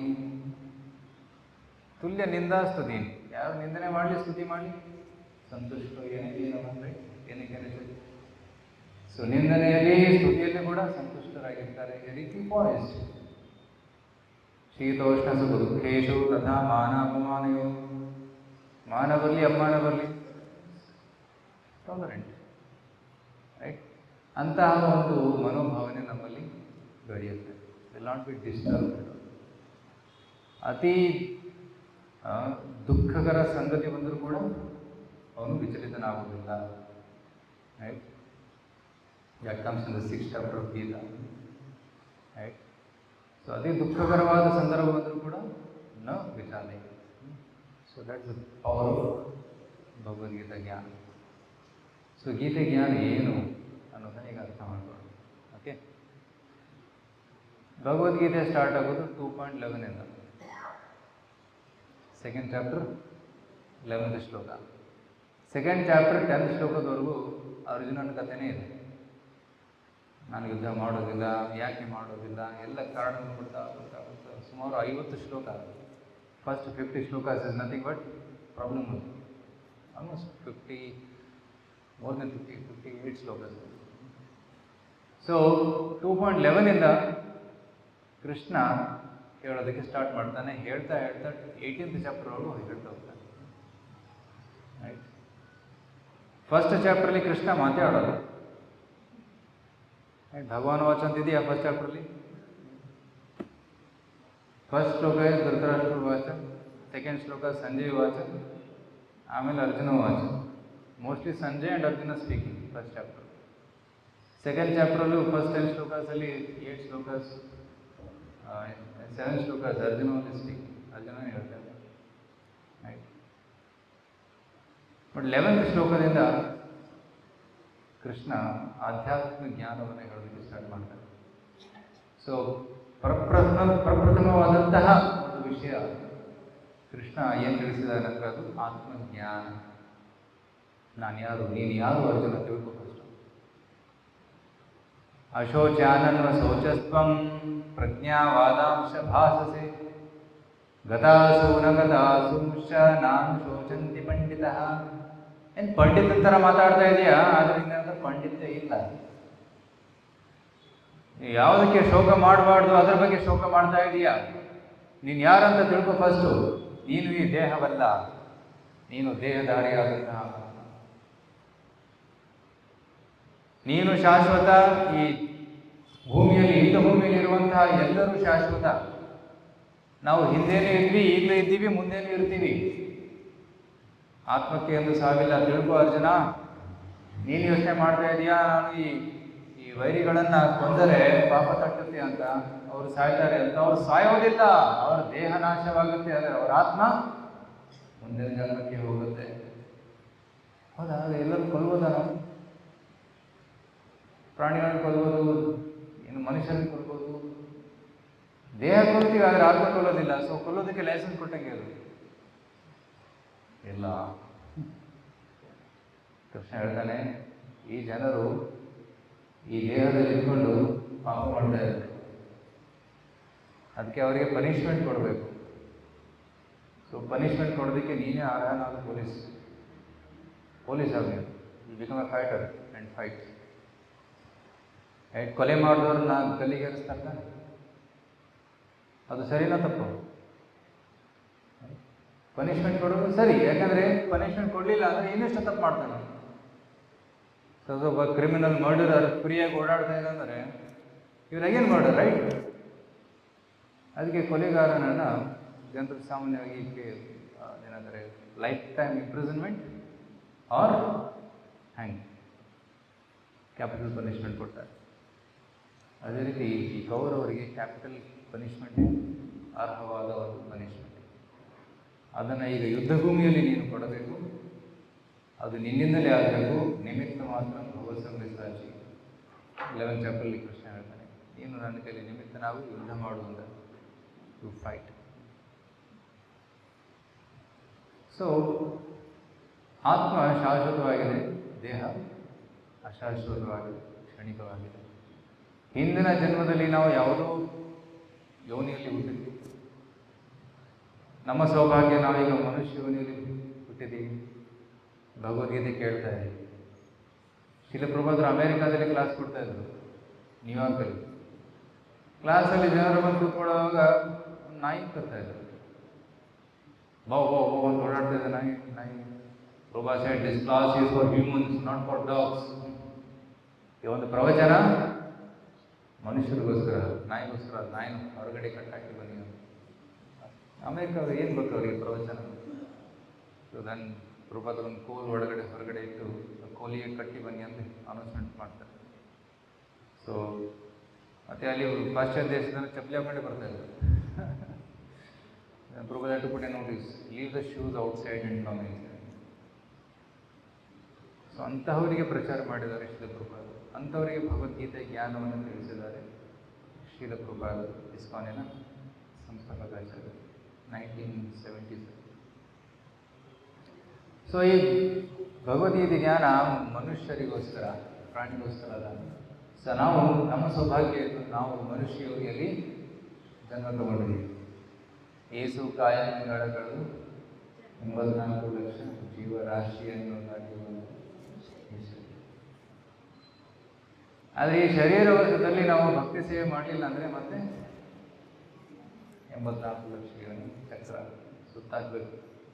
ಪುನರಪಿ ಜನನಂ ಪುನರಪಿ ಮರಣಂ ಪುನರಪಿ ಜನನಿ ಜಠರೇ ಶಯನಂ ಇಹ ಸಂಸಾರೇ ಬಹುಸ್ತಾರೇ ಕೃಪಯಾ ಪಾಹಿ ಮುರಾರೇ ಭಜ ಗೋವಿಂದಂ ಭಜ ಗೋವಿಂದಂ ಗೋವಿಂದಂ ಭಜ ಮೂಢಮತೆ. ಏ ಮೂರ್ಖರೇ, ದಯವಿಟ್ಟು ಗೋವಿಂದನ ಭಜನೆ ಮಾಡಿ, ಕೃಷ್ಣನ ಭಜನೆ ಮಾಡಿ ಅಂತ. ಯಾಕೆ ಭಜನೆ ಮಾಡಲಿಲ್ಲ ಅಂದರೆ ಮತ್ತೆ ಹುಟ್ಟಿ ಬರಬೇಕು. ಆತ್ಮ ಮತ್ತೆ ಮತ್ತೆ ಹುಟ್ಟಿ ಬರ್ತಾ ಇರುತ್ತೆ. ದೈಹಿನೋಸ್ಮಿನ್ ಯದಾ ದೇಹೆ ಕೌಮಾರಂ ಯೌವನಂ ಜರ. ಸೊ ಚಿಕ್ಕ ಮಗುವಾಗಿ ಹುಟ್ಟಿದಾಗ ಆತ್ಮ ಚಿಕ್ಕ ದೇಹದಲ್ಲಿದೆ. ದೊಡ್ಡದಾಗ್ತಾ ಆಗುತ್ತೆ, ದೇಹ ದೊಡ್ಡದಾಗ್ತಾ ಇದೆ, ಆತ್ಮ ಅದೇ ಅಷ್ಟೇ ಇದೆ. ವಯಸ್ಸಾಗುತ್ತೆ, ಆತ್ಮ ಅದೇ ಆತ್ಮ. ದೇಹ ನಾಶವಾಗುತ್ತೆ, ಸತ್ತೋಗ್ತೀವಿ, ಆತ್ಮ ಮುಂದಿನ ದೇಹಕ್ಕೆ ಹೋಗುತ್ತೆ. ಕೃಷ್ಣ ಸುಂದರವಾದ ಉದಾಹರಣೆ ಕೊಟ್ಟಾನೆ. ವಾಸಾಂಸಿ ಜೀರ್ಣಾನಿ ಯಥಾ ವಿಹಾಯ. ವಸ್ತ್ರ ಹಳೆದಾದಾಗ ನಾವು ಬಿಸಾಕ್ತೀವಿ. ನವಾನಿ ಗೃಹಾತಿ ನರೋಪರಾಣಿ. ಸೊ ವಾಸಾಂಸಿ ಜೀರ್ಣಾನಿ ಯಥಾ ವಿಹಾಯ, ಬಟ್ಟೆ ಹಳೆದಾದಾಗ ಬಿಸಾಕ್ತೀವಿ, ಹೊಸ ಬಟ್ಟೆಯನ್ನು ತಗೊಂತೀವಿ. ಅದೇ ರೀತಿ ಈ ತಥಾ ಶರೀರಾಣಿ ವಿಹಾಯ, ಶರೀರ ಜೀರ್ಣವಾದಾಗ ಈ ಶರೀರವನ್ನು ಆತ್ಮ ಬಿಸಾಡುತ್ತೆ. ಅನ್ಯಾನಿ ಸಂಯಾನಿ ನವಾನಿ ದೇಹಿ. ಆತ್ಮ ಈ ಶರೀರವನ್ನು ಬಿಸಾಕಿ ಇನ್ನೊಂದು ಹೊಸ ದೇಹವನ್ನು ತಗೊಳ್ಳುತ್ತೆ. ಸೊ ದೇಹದ ಬಟ್ಟೆಯನ್ನು ಬಿಸಾಕುವುದು ಸಾವು ಅಂತ ಅರ್ಥ. ಹೊಸ ಶಿಶುವಿನ ದೇಹವನ್ನು ತಗೊಳ್ಳೋದು ಹುಟ್ಟು ಅಂತ ಅರ್ಥ.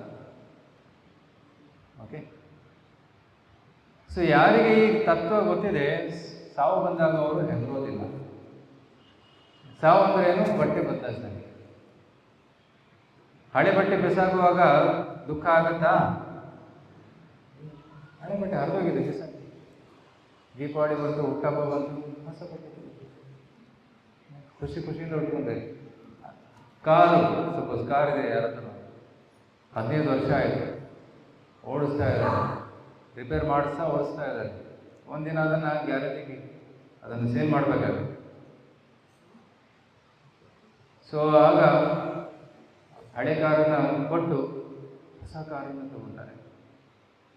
ದುಃಖ ಆಗುತ್ತೆ ಜನರಿಗೆ, ಸಂತೋಷ ಆಗ್ತದೆ. ಅಯ್ಯೋ ನಮ್ಗೆ ಹೊಸ ಕಾರು ಬಂತು, ಹಳೆ ಕಾರು ಹೋಯ್ತು, ಹೊಸ ಕಾರು ಬಂತು, ಖುಷಿಯಿಂದ ಓಡಾಡ್ತಾರೆ. ಅದೇ ರೀತಿ ಸಾವು ಬಂದಾಗ ಖುಷಿ ಆಗಬೇಕು. ಹಳೆ ಕಾರು ಹೋಯ್ತು, ಹೋಗುತ್ತೆ. ಅಂಗಂ ಗಲಿತಂ, ಎಲ್ಲ ಅಂಗಗಳು ಗಲಿತವಾಗಿದೆ, ಕರಗೋಗ್ತಾ ಇದೆ. ಜೀರ್ಣಶಕ್ತಿ ಕಮ್ಮಿ ಆಗ್ತಾ ಇದೆ, ಲಿವರ್ ಪ್ರಾಬ್ಲಮ್ ಕೊಡ್ತಾ ಇದೆ, ಶ್ವಾಸಕೋಶ ಪ್ರಾಬ್ಲಮ್ ಕೊಡ್ತಾ ಇದೆ. ಅಂಗಂ ಗಲಿತಂ ಫಲಿತಂ ಮುಂಡಂ, ಕೂದಲೆಲ್ಲ ಬಿದ್ದೋಗಿದೆ. ಎರಡೇ ಹಚ್ಕೊಳ್ಳೋದಕ್ಕೂ ಕೂದಲಿಲ್ಲ. ಬಿಳಿ ಕೂದಲಿದ್ರೆ ಎಲ್ಲ ಹಚ್ಕೋಬೋದ್ರೆ, ಎಲ್ಲ ಕೂದಲೇ ಬಿದ್ದೋದ್ರೆ ಏನು? ಅಂಗಂ ಗಲಿತಂ ಫಲಿತಂ ಮುಂಡಂ ದರ್ಶನವೇ ಹೀನಂ, ಅದೆಲ್ಲ ಬಿದ್ದೋಗಿದೆ. ಡಾಕ್ಟರ್ ಹತ್ರ ಹೋಗಿ ಡೆಂಚಲ್ಸ್ ಹಾಕೊಂಡು, ಅಂಗಂ ಗಲಿತಂ ಫಲಿತಂ ಮುಂಡಂ ದರ್ಶನವಿಹೀನಂ ದಾಚುಂ ತುಂಡಂ ವೃದ್ಧೋ ಯಾತಿ ಮೂರನೇ ಕಾಲ. ಸೊ ಆಗ ಸಾಮಾನ್ಯ ಜನರಿಗೆ ದುಃಖ ಆಗುತ್ತೆ. ಅಯ್ಯೋ ಏನು ಮಾಡೋಕ್ಕಾಗಲ್ಲ, ಕೆಲಸ ಮಾಡೋಕ್ಕಾಗಲ್ಲ, ಇದು ಮಾಡೋಕ್ಕಾಗಲ್ಲ, ಅದು ಮಾಡೋಕ್ಕಾಗಲ್ಲ. ಸೊ ಟು ಪ್ರಿಪೇರ್ ನಾವು. ಈಗ ಗ್ಯಾರೇಜಿಗೆ ಹೋಗೋ ಸಮಯ ಬಂದಿದೆ, ಮುಂದಿನ ಜನ್ಮಕ್ಕೆ ಹೊಸ ದೇಹವನ್ನು ತಗೊಳ್ಳೋದಕ್ಕೆ ಸಿದ್ಧರಾಗಬೇಕು. ಹೊಸ ಬಾಡಿ ಸಿಗುತ್ತೆ. ಎಂತಹ ಕಾರ್ ಸಿಗುತ್ತೆ? ಎಷ್ಟು ದುಡ್ಡು ಸಂಪಾದನೆ ಮಾಡಿದರೆ 10 ಲಕ್ಷ ಇದ್ರೆ 10 ಲಕ್ಷದ ಕಾರ್ ತಗೋಬೋದು, 50 ಲಕ್ಷ ಇದ್ದರೆ ಮರ್ಸಿಡೀಸ್ ಕಾರ್ ತಗೋಬೋದು, 1 ಕೋಟಿ ರೂಪಾಯಿ ಇದ್ದರೆ ಸೂಪರ್ ಕಾರ್ ತಗೋಬೋದು. ಅದೇ ರೀತಿ ಎಷ್ಟು ಪುಣ್ಯವನ್ನು ಗಳಿಸಿದ್ದೀವಿ, ಅದರ ಆಧಾರವಾಗಿ ದೇವತೆಗಳಾಗ್ಬೋದು, ಸ್ವರ್ಗಕ್ಕೆ ಹೋಗ್ಬೋದು, ಅಥವಾ ಅಂಬಾನಿ ಮನೆಗೆ ಹೋಗ್ಬೋದು, ಅಥವಾ ಪಾಪ ಕಾರ್ಯ ಮಾಡಿದರೆ ಎಲ್ಲೋ ನನ್ನ ಮನೆ ಕವರಲ್ಲಿ ಎಲ್ಲೋ ಅಂತಹ ಪ್ರದೇಶದಲ್ಲಿ ಅಥವಾ ಯಾವುದೊಂದು ಡೆಸರ್ಟಲ್ಲಿ ಹೋಗ್ಬೋದು. ಸೊ ಎಷ್ಟು ಪುಣ್ಯ ಅಥವಾ ಪಾಪ ಮಾಡಿದ್ದೀವಿ ಅದಕ್ಕೆ ಅನುಗುಣವಾಗಿ ಮುಂದಿನ ದೇಹ ಸಿಗುತ್ತೆ. ಕೃಷ್ಣ ಹೇಳ್ತಾನೆ, ಮುಂದಿನ ದೇಹ ಬೇಕಾ ನಿನಗೆ? ಮತ್ತೆ ಯಾಕೆ ಹುಟ್ಟಬೇಕು? ಸ್ವರ್ಗಕ್ಕೆ ಹೋದರೂ ಕೂಡ ತೊಂದರೆ. ರಾವಣ ಹಿರಣ್ಯಕಶಿಪು ಬರ್ತಾರೆ, ಅಲ್ಲೂ ಕೂಡ ತೊಂದರೆ ಕೊಡ್ತಾರೆ. ಇದು ನಾಡ್ದು ನಾನು ಡಿಸ್ಕಸ್ ಮಾಡ್ತಿದ್ದೆ, ವೈಕುಂಠ ಮತ್ತು ಸ್ವರ್ಗ ಮಧ್ಯೆ ವ್ಯತ್ಯಾಸ. ಕೆಲವು ಸ್ವರ್ಗ ಮತ್ತು ವೈಕುಂಠ ಒಂದೇ ಅಂದ್ಕೊತಾರೆ, ಅಥವಾ ಬೇರೆ ಬೇರೆ. ಸ್ವರ್ಗ ಈ ಭೌತಿಕ ಜಗತ್ತಲ್ಲೇ ಇದೆ, ಅಲ್ಲಿ ಕೂಡ ದುಃಖಗಳಿವೆ. ಇಂದ್ರ ಕೂಡ ಓಡಬೇಕಾಗತ್ತೆ ಕೆಲವು. ರಾವಣ ಬಂದಾಗ ಓಡೋಗ್ತಾನೆ, ಹಿರಣ್ಯಕಶಿಪು ಬಂದಾಗ ಅಡ್ಕೊಂಡ್ಬಿಟ್ಟ, ಹೈಡಿಂಗ್. ಬಲಿಮಾರ್ಜ ಬಂದಾಗ ಕೂಡ ಓಡೋಗ್ಬಿಟ್ಟ, ಅಲ್ಲೂ ಕೂಡ ತೊಂದರೆ ಇದೆ. ಸೊ ಸ್ವರ್ಗಕ್ಕೂ ಹೋಗಲು ಬಯಸಬಾರ್ದು. ಸ್ವರ್ಗ ಮತ್ತು ವೈಕುಂಠದ ಮಧ್ಯೆ ವ್ಯತ್ಯಾಸ ನೋಡೋಣ. ಒಂದು ಥರ್ಡ್ ಇವತ್ತು ಆತ್ಮದ ಬಗ್ಗೆ ಚರ್ಚೆ ಮಾಡ್ತಾ ಇದ್ದೀವಿ. ಸೊ ಕೃಷ್ಣ ಸೇಸ್ ಆತ್ಮ ಶಾಶ್ವತವಾಗಿದೆ. ಆತ್ಮ ಒಳ್ಳೆಯ ಕೆಲಸ ಮಾಡಿದರೆ ಒಳ್ಳೆಯ ದೇಹವನ್ನು ಪಡಿತಾನೆ, ಪಾಪ ಕೆಲಸ ಮಾಡಿದರೆ ಅವನು ಮತ್ತೆ ಪಾಪ ಯೋನಿಯಲ್ಲಿ ಹುಟ್ಟುತ್ತಾನೆ. ಸೊ ಆಧ್ಯಾತ್ಮಿಕ ಕೆಲಸವನ್ನು ಮಾಡುವುದು. ಕೃಷ್ಣ ಸೇಸ್ ಈಗ ನೀನು ಯುದ್ಧ ಮಾಡಬೇಕು, ಯುದ್ಧ ಮಾಡಬೇಕು. ಆಗ ಅರ್ಜುನ ಹೇಳ್ತಾನೆ, ಪಾಪ ಮಾಡಬಾರ್ದಂತೀಯ ಮತ್ತು ಯುದ್ಧ ಮಾಡುವಂತೀಯ? ಯುದ್ಧ ಮಾಡೋದು ಪಾಪ ತಾನೇ. ದೂರೇಣಾಯ ಅವರಂ ಕರ್ಮ ಬುದ್ಧಿ ಯೋಗ ಧನಂಜಯ. ಅವರಂ ಕರ್ಮವನ್ನು, ಪಾಪ ಕರ್ಮವನ್ನು ದೂರ ಇಡಬೇಕು ಅಂತ ಹೇಳಿದೀಯ, ಮತ್ತು ಯುದ್ಧ ಮಾಡು ಅಂತ ಹೇಳ್ತೀಯ. ಯಾಕೆ ನೀನು ಎರಡೆರಡು ವಾಕ್ಯವನ್ನು ಹೇಳ್ತಾ ಇದೀಯ? ವ್ಯಾಮಿ ಶ್ರೇಣಿರೋ ವ್ಯಾಖ್ಯೆ ವಾಕ್ಯೇನ ಬುದ್ಧಿರ್ ಮೋಹಸಿವಮೆ. ಇನ್ 3rd ಚಾಪ್ಟರ್ 3ನೇ ಅಧ್ಯಾಯದಲ್ಲಿ ಅರ್ಜುನ ಪ್ರಶ್ನೆ ಕೇಳ್ತಾನೆ. ಬುದ್ಧಿವಂತ ಶಿಷ್ಯ ಪ್ರಶ್ನೆ ಕೇಳಬೇಕು, ಗುರುಗಳಿಗೆ ಪ್ರಶ್ನೆ ಕೇಳಬೇಕು. ಅರ್ಜುನ ಶಿಷ್ಯನ ಸ್ಥಾನವನ್ನು ತಗೊಂತಾ ಇದ್ದಾನೆ, ಕೃಷ್ಣ ಗುರುವಿನ ಸ್ಥಾನವನ್ನು ತಗೊಂಡಿದ್ದಾನೆ. ಅರ್ಜುನ ಕೃಷ್ಣನಿಗೆ ಪ್ರಶ್ನೆ ಮಾಡ್ತಾ ಇದ್ದಾನೆ, ಕೃಷ್ಣ ನೀನು 2 ಮಾತನ್ನು ಹೇಳಿದೆ, ನನಗೆ ಕನ್ಫ್ಯೂಸ್ ಆಗಿದೆ. ಯುದ್ಧ ಮಾಡು, ಪಾಪ ಮಾಡಬಾರ್ದು ಅಂತ ಹೇಳ್ತೀಯ, ಮತ್ತು ಯುದ್ಧ ಮಾಡು ಅಂತ ಹೇಳ್ತೀಯ, ಅರ್ಥ ಆಗ್ತಾ ಇಲ್ಲ ನನಗೆ. ಕೃಷ್ಣ ಹೇಳ್ತಾನೆ, ಆ್ಯಕ್ಚುಲಿ ನೀನು ಯುದ್ಧ ಮಾಡಬೇಕು, ಯುದ್ಧ ನನಗೋಸ್ಕರ ಮಾಡು. ನನಗೋಸ್ಕರ ಯುದ್ಧ ಮಾಡಿದಾಗ ಪಾಪ ತಟ್ಟುವುದಿಲ್ಲ, ಅದು ಪಾಪ ಅಲ್ಲ, ಅದು ಯೋಗ, ಅದು ಕರ್ಮಯೋಗ ಆಗುತ್ತೆ. ಅದು ಪಾಪ ಕಾರ್ಯ ಅಂತ ತಿಳ್ಕೋಬೇಡ ನೀನು. ಯಾಕೆಂದರೆ ನನ್ನ ಇಚ್ಛೆಯಿಂದ ನೀನು ಯುದ್ಧ ಮಾಡಬೇಕು ಅಂತ, ಸೊ ಯುದ್ಧ ಮಾಡು ಅಂತ.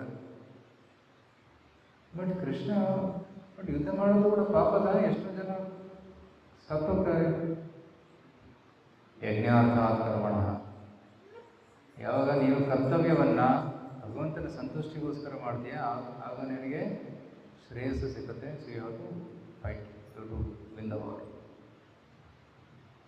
ಹೇಗೆ ಸಪೋಸ್ ಭಾರತದ ಸೈನಿಕರಿದ್ದಾರೆ, ಯುದ್ಧ ಸ್ಟಾರ್ಟ್ ಆದಾಗ ಸೈನ್ಯದಲ್ಲಿ ಹೋರಾಡಿ ಗೆದ್ದು ಬಂದಾಗ ಅವನಿಗೆ ಮೆಡಲ್ ಕೊಡ್ತಾರೆ.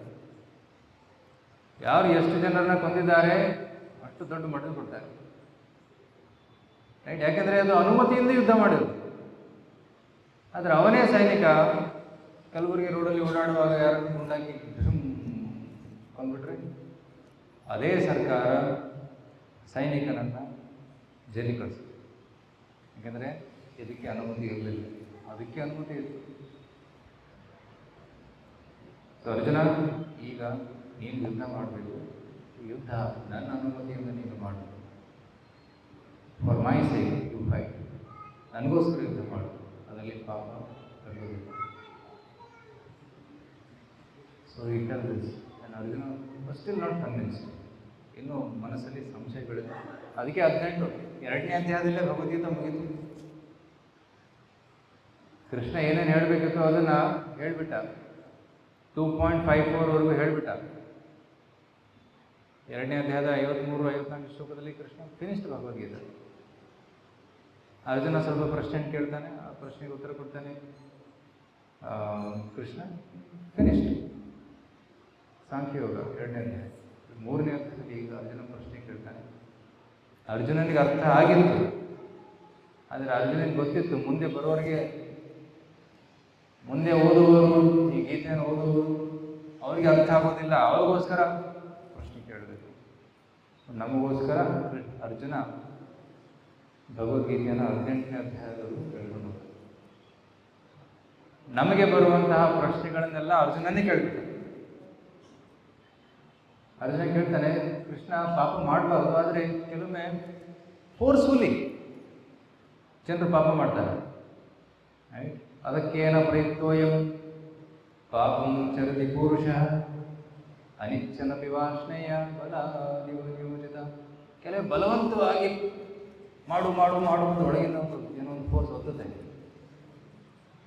ಅದೇನದು? ಕೃಷ್ಣ ಹೇಳ್ತಾನದು ಕಾಮವಾಸನೆ. ಕಾಮಯೇಷ ಕ್ರೋಧಯೇಷ ರಜೋಗುಣ ಸಂಬಂಧ. ರಜೋಗುಣದ ಪ್ರಭಾವದಿಂದ ಈ ಕಾಮ ಮತ್ತು ಕ್ರೋಧ ಉಂಟಾಗುತ್ತೆ. ಈ ಕಾಮ ಮತ್ತು ಕ್ರೋಧದ ಪ್ರಚೋದನೆಯಿಂದ ಒಬ್ಬ ವ್ಯಕ್ತಿ ಪಾಪವನ್ನು ಮಾಡ್ತಾನೆ.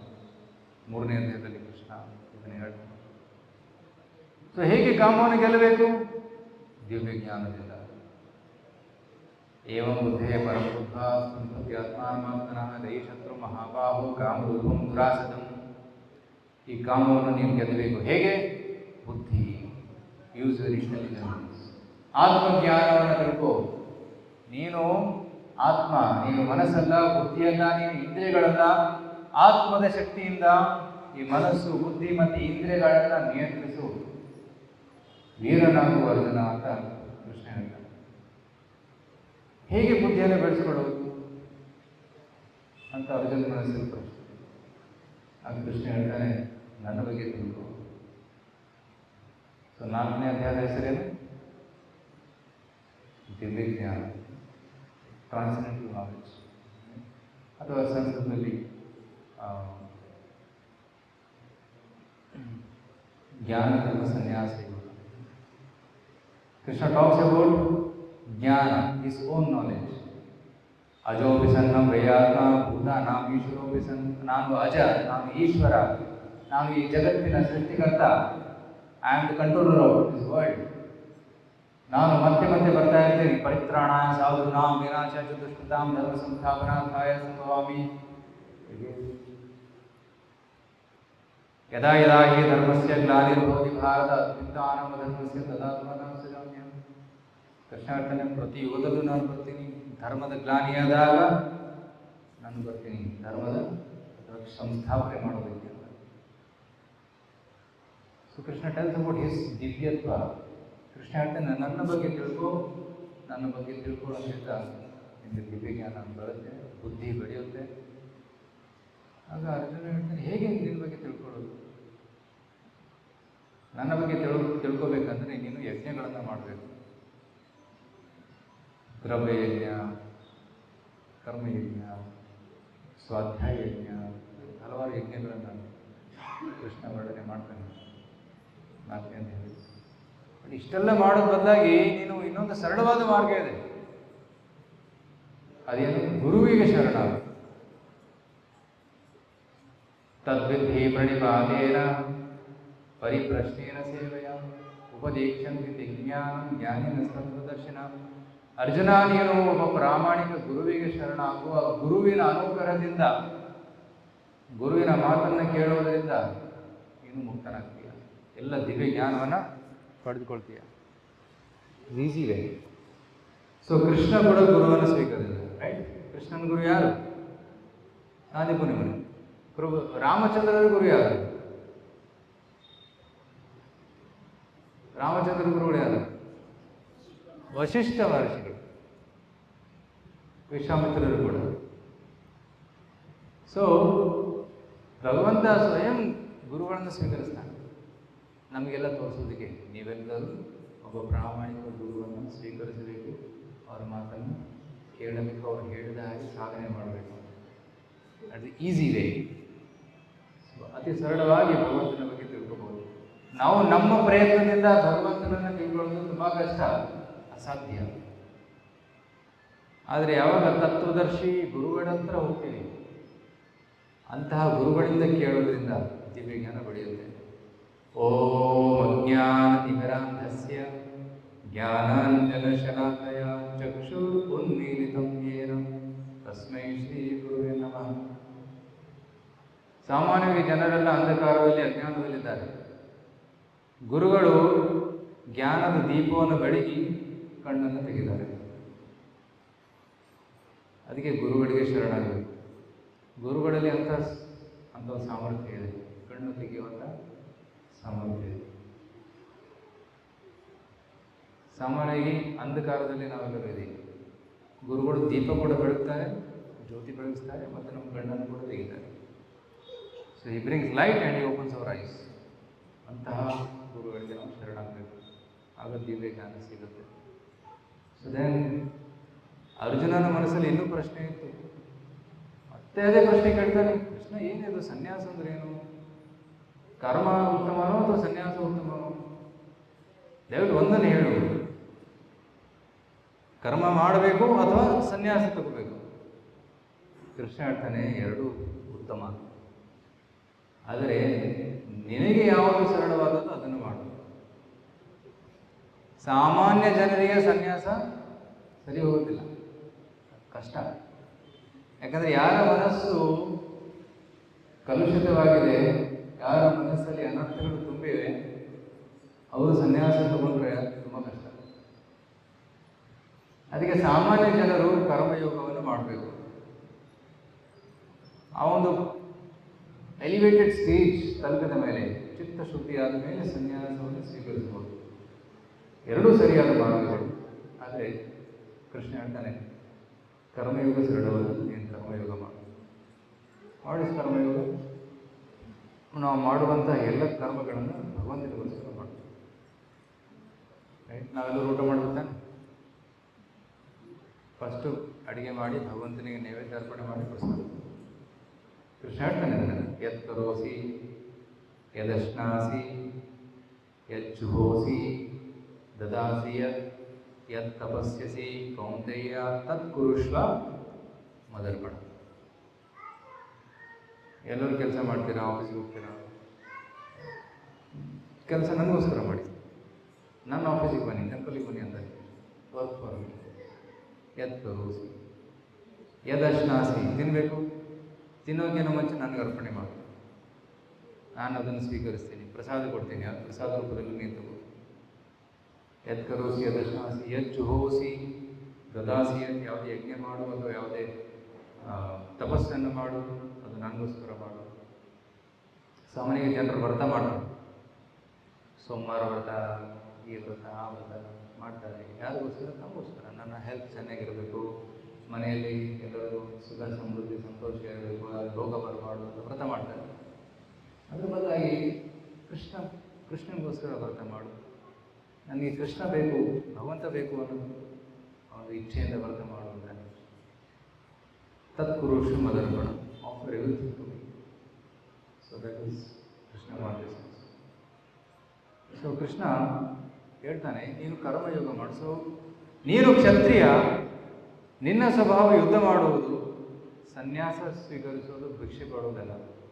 So you fight, but fight for me, ನನಗೋಸ್ಕರ ಯುದ್ಧ ಮಾಡು. ಅರ್ಥ ಆಗ್ತಾ ಇದೆಯಾ?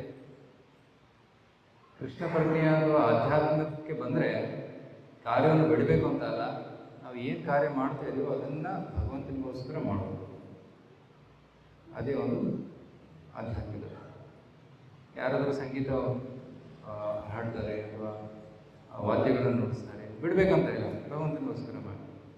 ಕೆಲವರು ಮ್ಯಾನೇಜ್ಮೆಂಟ್ ಮಾಡ್ತಾರೆ, ಕೆಲವರು ತುಂಬ ಬುದ್ಧಿವಂತರಿರ್ತಾರೆ, ಮ್ಯಾನೇಜ್ಮೆಂಟನ್ನು ಭಗವಂತನಿಗೋಸ್ಕರ ಮಾಡಿ. ಹಬ್ಬಗಳನ್ನು ಮಾಡೋದು, ದೊಡ್ಡ ದೊಡ್ಡ ಪ್ರೋಗ್ರಾಮ್ಸನ್ನು ಮಾಡೋದು, ಆ ರೀತಿ. ಸೊ ಯಾವುದೇ ಬಿಡಬೇಕಂತ ಇಲ್ಲ, ನಾವು ಎಲ್ಲದನ್ನು ಭಗವಂತನ ಸೇವೆಯಲ್ಲಿ ತೊಡಗಿಸ್ತೀವಿ. ಅದಕ್ಕೆ ಕರ್ಮಯೋಗ, ಕರ್ಮ ಸನ್ಯಾಸ ಯೋಗ, ದಟ್ಸ್ 5th ಚಾಪ್ಟರ್. ನಂತರ ಅರ್ಜುನನಿಗೆ ಸನ್ಯಾಸದ ಬಗ್ಗೆ ಇನ್ನಿಷ್ಟು ತಿಳ್ಕೋಬೇಕು ಅಂತ ಆಸೆ. ಸನ್ಯಾಸ ಅಂದ್ರೆ ಏನು ಅಂತ ಕೇಳ್ತಾನೆ. ಕೃಷ್ಣ ಒಂದು ಅಮೇಝಿಂಗ್ ಡೆಫಿನೇಷನ್ ಕೊಡ್ತಾನೆ. ಸನ್ಯಾಸ ಅಂದ್ರೆ ಏನು? ಕರ್ಮ ಫಲಕ್ಕೆ ಆಸಕ್ತಿ ಇಲ್ಲದೆ ಕರ್ಮ ಮಾಡುವನು ಸನ್ಯಾಸ. ಅಂದರೆ ಕರ್ಮ ಮಾಡ್ತಾನೆ, ಆದರೆ ಕರ್ಮ ಫಲವನ್ನು ತ್ಯಾಗ ಮಾಡ್ತಾನೆ, ಅವನು ಸನ್ಯಾಸ. ಕರ್ಮ ಮಾಡಿ ಕರ್ಮಫಲ ತ್ಯಾಗ ಮಾಡೋದು ತುಂಬ ಕಷ್ಟ. ಉದಾಹರಣೆ, ಯಾರಾದ್ರೂ ಆಫೀಸಿಗೆ ಕೆಲಸ ಮಾಡ್ತಾರೆ, ಪ್ರತಿದಿನ ಕೆಲಸ ಮಾಡಬೇಕು, ಎಲ್ಲ ಸ್ಯಾಲರಿನ ದೇವರಿಗೆ ಕೊಡಬೇಕು, 100%. ಈಸಿನಾ? ಆಗುತ್ತಾ ಮಾಡೋದಕ್ಕೆ? ಅದು ಸನ್ಯಾಸ. It is in the 6th chapter beginning, right? The 6th chapter, it says, ಅನಾಶ್ರಿತ ಕರ್ಮಫಲಂ ಕಾರ್ಯಂ ಕರ್ಮ ಕರೋತಿ ಯಃ ಸಹ ಸನ್ಯಾಸಿ ಯೋಗಿ ಚ ನ ನಿರಾಕೀರ್ಣ ಚ ಕ್ರಿಯಃ.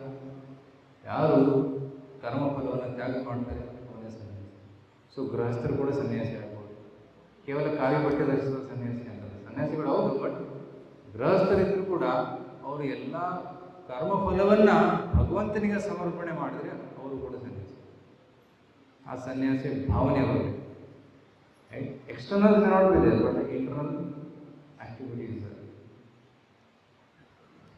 ಸೊ ಕೃಷ್ಣ 6ನೇ ಅಧ್ಯಾಯದಲ್ಲಿ ಏನೊಂದು ಮುಖ್ಯವಾದ ಒಂದು ಪದದ ಬಗ್ಗೆ ಹೇಳ್ತಾರೆ. ಅದೇನು? ಧ್ಯಾನ ಯೋಗ. ಭಗವಂತನ ಪಡೆಯೋದಕ್ಕೆ ಹಲವಾರು ಮಾರ್ಗಗಳಿದೆ. ಒಂದು ಕರ್ಮಯೋಗ ಮಾರ್ಗ, ಕೃಷ್ಣದ ಬಗ್ಗೆ ಅವರು ಹೇಳಿದ್ದಾರೆ. ಇನ್ನೊಂದು ಮಾರ್ಗವನ್ನು ಹೇಳ್ತಾರೆ, ಧ್ಯಾನ ಯೋಗ ಮಾರ್ಗ. ಧ್ಯಾನ, ಅಷ್ಟಾಂಗ ಯೋಗ, ಯಮ ನಿಯಮ ಆಸನ ಪ್ರಾಣಾಯಾಮ ಪ್ರತ್ಯಾಹಾರ ಧಾರಣ ಧ್ಯಾನ ಸಮಾಧಿ, 8 ಅಂಗಗಳಿವೆ. ತುಂಬ ಕಷ್ಟ ಇದು ಮಾಡೋದು. ಶುಚೋ ದೇಶೇ ಪ್ರತಿಷ್ಠಾಪ್ಯ, ಸ್ವಚ್ಛವಾದ ಸ್ಥಳದಲ್ಲಿ ಇರಬೇಕು. ಕಾಡಲ್ಲಿ ಏಕಾಂತ ಸ್ಥಳದಲ್ಲಿ ಹೋಗಬೇಕು. ಅಂತ ಏಕಾಂತ ಸ್ಥಳದಲ್ಲಿ ಕಾಡಲ್ಲಿ ಹೋಗಿ ಕೂತ್ಕೊಂಡು ಅಲ್ಲಿ ಏನು ಮಾಡಬೇಕು? ಧ್ಯಾನ ಮಾಡಬೇಕು. ಹೇಗೆ ನೆಟ್ಟಿಗೆ ಕೂತ್ಕೋಬೇಕು? ಒಂದು ಕುಶ ಹುಲ್ಲಿನ ಕಡ್ಡಿ ಮೇಲೆ ಕೂತ್ಕೋಬೇಕು. ಅದರ ಮೇಲೆ ಅಜಿನ, ಕೃಷ್ಣ ಅಜಿನವನ್ನು ಹಾಸಬೇಕು, ಅದರ ಮೇಲೆ ಕೂತ್ಕೋಬೇಕು. ನಂತರ ಕಣ್ಣು ಮುಚ್ಚಬಾರ್ದು, ಕಣ್ಣು ಅರ್ಧ ಮುಚ್ಚಬೇಕು. ಅರ್ಧ ಕಣ್ಣು ಮುಚ್ಚಿ ನಾಸಿಕ ಅಗ್ರದ ಮೇಲೆ, ಅಂದರೆ ಮೂಗಿನ ತುದಿ ನೋಡಬೇಕು. ಪೂರ್ತಿ ಕಣ್ಣು ಮುಚ್ಚಿದರೆ ನಿದ್ದೆ ಬರುತ್ತೆ. ಕಣ್ಣು ತೆಗೆದರೆ ಡಿಸ್ಟ್ರಾಕ್ಷನ್ ಆಗುತ್ತೆ. ಕೃಷ್ಣ ಹೇಳ್ತಾನೆ, ಅರ್ಧ ಕಣ್ಣು ಮುಚ್ಚಬೇಕು, ಮೂಗಿನ ತುದಿ ಮೇಲೆ ನೋಡಬೇಕು. ಈ ರೀತಿ ದೀರ್ಘಕಾಲ ಕೂತ್ಕೋಬೇಕು. ಬ್ರಹ್ಮಚಾರಿ ವ್ರತೆ ಸ್ಥಿತಃ, ಬ್ರಹ್ಮಚಾರಿ ವ್ರತದ ಪಾಲನೆ ಮಾಡಬೇಕು. ನಂತರ ತನ್ನ ಪ್ರಾಣಶಕ್ತಿಯನ್ನು ಪ್ರಾಣಾನ್ ಸಂಧಾರಯಾಮಿ, ಪ್ರಾಣವನ್ನು ಮೇಲಕ್ಕೆ ಏರಿಸಬೇಕು. ಪ್ರಾಣವನ್ನು ಬ್ರಹ್ಮರಂಧ್ರದವರೆಗೂ ತರಬೇಕು. ನಂತರ ತನ್ನ ಗಮ್ಯಸ್ಥಾನ, ತನ್ನ ಗುರಿಯ ಮೇಲೆ ಧ್ಯಾನ ಮಾಡಬೇಕು. ನಂತರ ಈ ದೇಹವನ್ನು ತ್ಯಾಗ ಮಾಡಿ ಹೋಗಬೇಕು. ಅರ್ಜುನ ಈ ಪಥವನ್ನು ಕೇಳಿ, ಕೃಷ್ಣ, ವೆರಿ ಡಿಫಿಕಲ್ಟ್, ತುಂಬ ಕಷ್ಟ, ನೀನು ಹೇಳಿರೋ ಮಾರ್ಗ ಏನಿದೆಯಲ್ಲ ನನ್ನಿಂದ ಮಾಡೋಕ್ಕಾಗಲ್ಲ. ಅಯ್ಯೋ ಎಷ್ಟು ಕಷ್ಟ, ಒಂದು ಕ್ಷಣ ಕೂತ್ಕೊಳ್ಳೋಕ್ಕಾಗಲ್ಲ, ಎಷ್ಟು ದೀರ್ಘಕಾಲ ಕೂತ್ಕೋಬೇಕಂತ ಹೇಳಿ, ವೆರಿ ಡಿಫಿಕಲ್ಟ್. ಸೊ ನಂತರ ಕೃಷ್ಣ ಹೇಳ್ತಾನೆ, ಮೋಸ್ಟ್ಲಿ ಇವನಿಗೆ ಧ್ಯಾನದ ಬಗ್ಗೆ ಧ್ಯಾನದ ಪ್ರಾಕ್ಟೀಸ್ ಮಾಡೋದು ತುಂಬ ಕಷ್ಟ. 5,000 ವರ್ಷದ ಹಿಂದೆ. ಈಗ ಕೂಡ ಕೆಲವರು ಧ್ಯಾನ ಯೋಗ ಮಾಡ್ತಾರೆ, ತುಂಬ ಕಷ್ಟ ಅದು ಮಾಡೋದು. ನಿಯಮಗಳು ತುಂಬ ಕಠೋರವಾಗಿದೆ. ಸೊ 5,000 ವರ್ಷದ ಹಿಂದೆ ಅರ್ಜುನ ಇದನ್ನು ರಿಜೆಕ್ಟ್ ಮಾಡಿದ್ದಾನೆ ಅಂದರೆ ಅದು ಹೇಗೆ practical? It's not practical. But still Krishna told it. Krishna ಹೇಳಿದ ನನಗೆ ಇದು ಮಾಡ್ಬೋದು ಅಂತ. ಅರ್ಜುನ ಅದನ್ನು ರಿಜೆಕ್ಟ್ ಮಾಡಿದಾಗ Krishna says, okay, very easy path, very powerful path. ಸರಳವಾದದ್ದು ಮತ್ತು ಅತಿ ಪ್ರಭಾವಶಾಲಿಯಾದಂತಹ ಮಾರ್ಗವನ್ನು ನಿನಗೆ ಕೊಡ್ತೀನಿ ಅಂತ 7ನೇ ಅಧ್ಯಾಯದಿಂದ 12ನೇ ಅಧ್ಯಾಯದವರೆಗೂ ಕೃಷ್ಣ ಇನ್ನೊಂದು ಮಾರ್ಗದ ಬಗ್ಗೆ ಹೇಳ್ತಾನೆ. ಅದು ಯಾವ ಮಾರ್ಗ? ಭಕ್ತಿ ಮಾರ್ಗ. ಓಕೆ, ಪ್ರಥಮ 6 ಅಧ್ಯಾಯಗಳು ಕರ್ಮಯೋಗ, ಅಂತಿಮ 6 ಅಧ್ಯಾಯಗಳು ಜ್ಞಾನಯೋಗ, ಮಧ್ಯದ 6 ಅಧ್ಯಾಯಗಳು ಭಕ್ತಿಯೋಗ. ಸೊ ಈ ಭಗವದ್ಗೀತೆಯನ್ನು ಒಂದು ಜೇಲ್ ಬಾಕ್ಸ್, ಮನೆಯಲ್ಲಿ ಚಿನ್ನ ಒಡವೆಗಳು ಇಟ್ಟಿರ್ತಾರಲ್ಲ, ಒಡವೆ ಬಾಕ್ಸ್ ಕೆಳಗಡೆ ಒಂದು ಬಾಕ್ಸ್ ಇರುತ್ತೆ, ಮೇಲೆ ಒಂದು ಕವರ್ ಇರುತ್ತೆ, ಮಧ್ಯದಲ್ಲಿ ವೆಲ್ವೆಟ್ ಕ್ಲಾತಲ್ಲಿ ಅದನ್ನು ಚಿನ್ನ ವಜ್ರ ಇಟ್ಟು ಜೋಪಾನವಾಗಿ ತಿಜೋರಿ ಒಳಗಡೆ ಹಾಕಿ ಲಾಕ್ ಮಾಡಿ, ಡಬಲ್ ಲಾಕ್ ಮಾಡಿ ಸೇಫಾಗಿ ಇಟ್ಟಿರ್ತಾರೆ. ಅದೇ ರೀತಿ ಕೃಷ್ಣ ಜ್ಞಾನ, ಕರ್ಮ, ಮಧ್ಯದಲ್ಲಿ ಭಕ್ತಿಯನ್ನು ಅಡಗಿಸಿಟ್ಟಿದ್ದಾನೆ. ಕೆಪ್ಟಿಟ್ಟಿದೆ ಸೇಮ್. ಆ ಭಕ್ತಿ ಪಡಿಬೇಕಂದ್ರೆ ಫಸ್ಟ್ ಓಪನ್ ಮಾಡಬೇಕು. So karma yoga is also little difficult. ಯಾಕಂದರೆ ಕರ್ಮಫಲ ತ್ಯಾಗ ಮಾಡೋದು ಕಷ್ಟ. ಧ್ಯಾನಯೋಗ ಡಿಫಿಕಲ್ಟ್, ಯಾಕೆಂದರೆ ಆ ಶಾರೀರಿಕ ಸಾಮರ್ಥ್ಯ ಇಲ್ಲ. ಜ್ಞಾನಯೋಗ ಕೂಡ ಡಿಫಿಕಲ್ಟ್, ಯಾಕಂದರೆ ಸಂಸ್ಕೃತ ಭಾಷೆ ಎಲ್ಲರಿಗೂ ಬರೋಲ್ಲ. ಹೇಗೆ ಜ್ಞಾನಿ ಆಗೋದು, ಹೇಗೆ ಓದೋದು, ವೆರಿ ಡಿಫಿಕಲ್ಟ್. ಆದರೆ ಎಲ್ಲರೂ ಸರಳವಾದಂಥ ಮಾರ್ಗ ಭಕ್ತಿ ಮಾರ್ಗ. ಆ ಭಕ್ತಿ ಮಾರ್ಗದ ಬಗ್ಗೆ ಕೃಷ್ಣ ಮಧ್ಯದಲ್ಲಿ ಹೇಳ್ತಾನೆ. ಮತ್ತು ಆ ಭಕ್ತಿಯನ್ನು ಸ್ಟ್ರಾಂಗ್ ಮಾಡೋದಕ್ಕೆ ಜ್ಞಾನದ ಬಗ್ಗೆ ಹೇಳ್ತಾನೆ.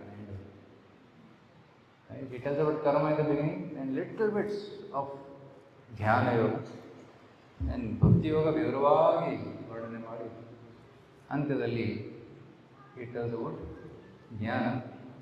ಮತ್ತು 18ನೇ ಅಧ್ಯಾಯದ ಕೊನೆಯಲ್ಲಿ ಮತ್ತೆ ಭಕ್ತಿ ಬಗ್ಗೆ ಹೇಳ್ತಾನೆ. ಮನಮನಾಭೋ ಮದ್ಭಕ್ತೋ ಅಗೇನ್ ಕಮ್ಸ್ ಇನ್ 18.65. 18.65, 66 ಮತ್ತೆ ಭಕ್ತಿಯ ಬಗ್ಗೆ ಒತ್ತು ಕೊಟ್ಟು ಹೇಳಿ ಭಗವದ್ಗೀತೆಯನ್ನು ಸಂಪೂರ್ಣಗೊಳಿಸ್ತಾನೆ ಕೃಷ್ಣ.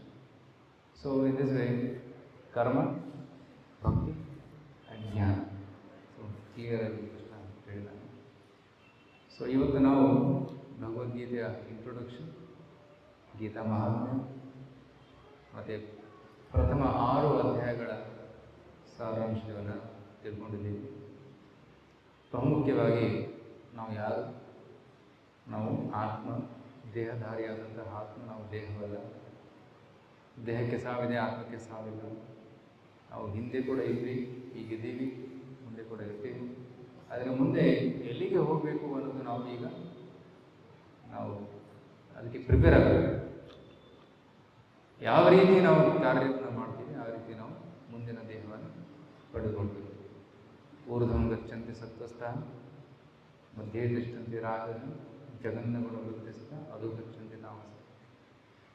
ಸೊ ಒಳ್ಳೆ ಕೆಲಸ ಮಾಡಿದರೆ ಸ್ವರ್ಗಕ್ಕೆ ಹೋಗ್ತೀವಿ, ಹೆಚ್ಚು ದುಡ್ಡಿದ್ದರೆ ಮಸೂರಿ ಕರ್ಕೊಂಡು ಹೋಗ್ಬೋದು. ಪಾಪ ಕಾರ್ಯ ಮಾಡಿದರೆ ನರಕಕ್ಕೆ ಅಥವಾ ಪ್ರಾಣಿಯವರಿಗೆ ಹೋಗ್ತೀವಿ. ಕೆಲವು ಕಾರ್ ಇದೆ ಒಬ್ಬರ ಹತ್ರ, ಆದರೆ ಎಲ್ಲ ದುಡ್ಡು ಹಾಳು ಮಾಡಿದರೆ ಮತ್ತೆ ಲೂನಾ ಅಥವಾ ಟೂ ವೀಲರ್ ತಗೋಬೇಕು. So demotion or promotion. But Krishna says we don't want to get demoted or promoted, we want to get liberated. ನನ್ನ ಪ್ರಮೋಷನ್ ಬೇಡ, ಡಿಮೋಷನ್ ಬೇಡ, ನಮಗೆ ಲಿಬರೇಷನ್ ಬೇಕು, ಮುಕ್ತಿ ಬೇಕು, ಭಗವಂತನ ಸಾನ್ನಿಧ್ಯ ಬೇಕು. ಆ ಸಾನ್ನಿಧ್ಯಕ್ಕೆ ಹೇಗೆ ಹೋಗಬೇಕು ಅನ್ನೋದನ್ನು ಕೃಷ್ಣ 8ನೇ ಅಧ್ಯಾಯದಲ್ಲಿ ತಿಳಿಸ್ತಾನೆ. ಸೊ ಅದರ ಬಗ್ಗೆ ನಾವು ನಾಳೆ ಡಿಸ್ಕಸ್ ಮಾಡೋಣ. Okay, I think we should stop here. So ಏನು ಪ್ರಶ್ನೆ, ಎನಿ ಕ್ವಶನ್ಸ್ ಏನಿದೆ?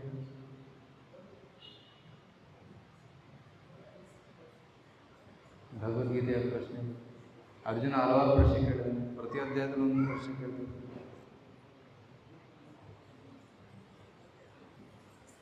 ಇವತ್ತೊಂದು ಸ್ಕೂಲಿಗೆ ಹೋಗಿದ್ದೀವಿ, ಅಲ್ಲಿ ಮಕ್ಕಳು ಪ್ರಶ್ನೆ ಕೇಳ್ತಾನೆ ಇದು 2-3 ಎಷ್ಟು ಒಂದು 5 ನಿಮಿಷಕ್ಕೋಸ್ಕರ ಹೋಗಿದ್ದೆ. ಆ 5 ನಿಮಿಷದಲ್ಲೇ 4-5 ಪ್ರಶ್ನೆ ಕೇಳಿದ್ರು. ತುಂಬ ಬುದ್ಧಿವಂತರು ಸ್ಕೂಲ್ ಮಕ್ಕಳು. ಎಷ್ಟು ಮಂದಿ ಪ್ರಶ್ನೆ?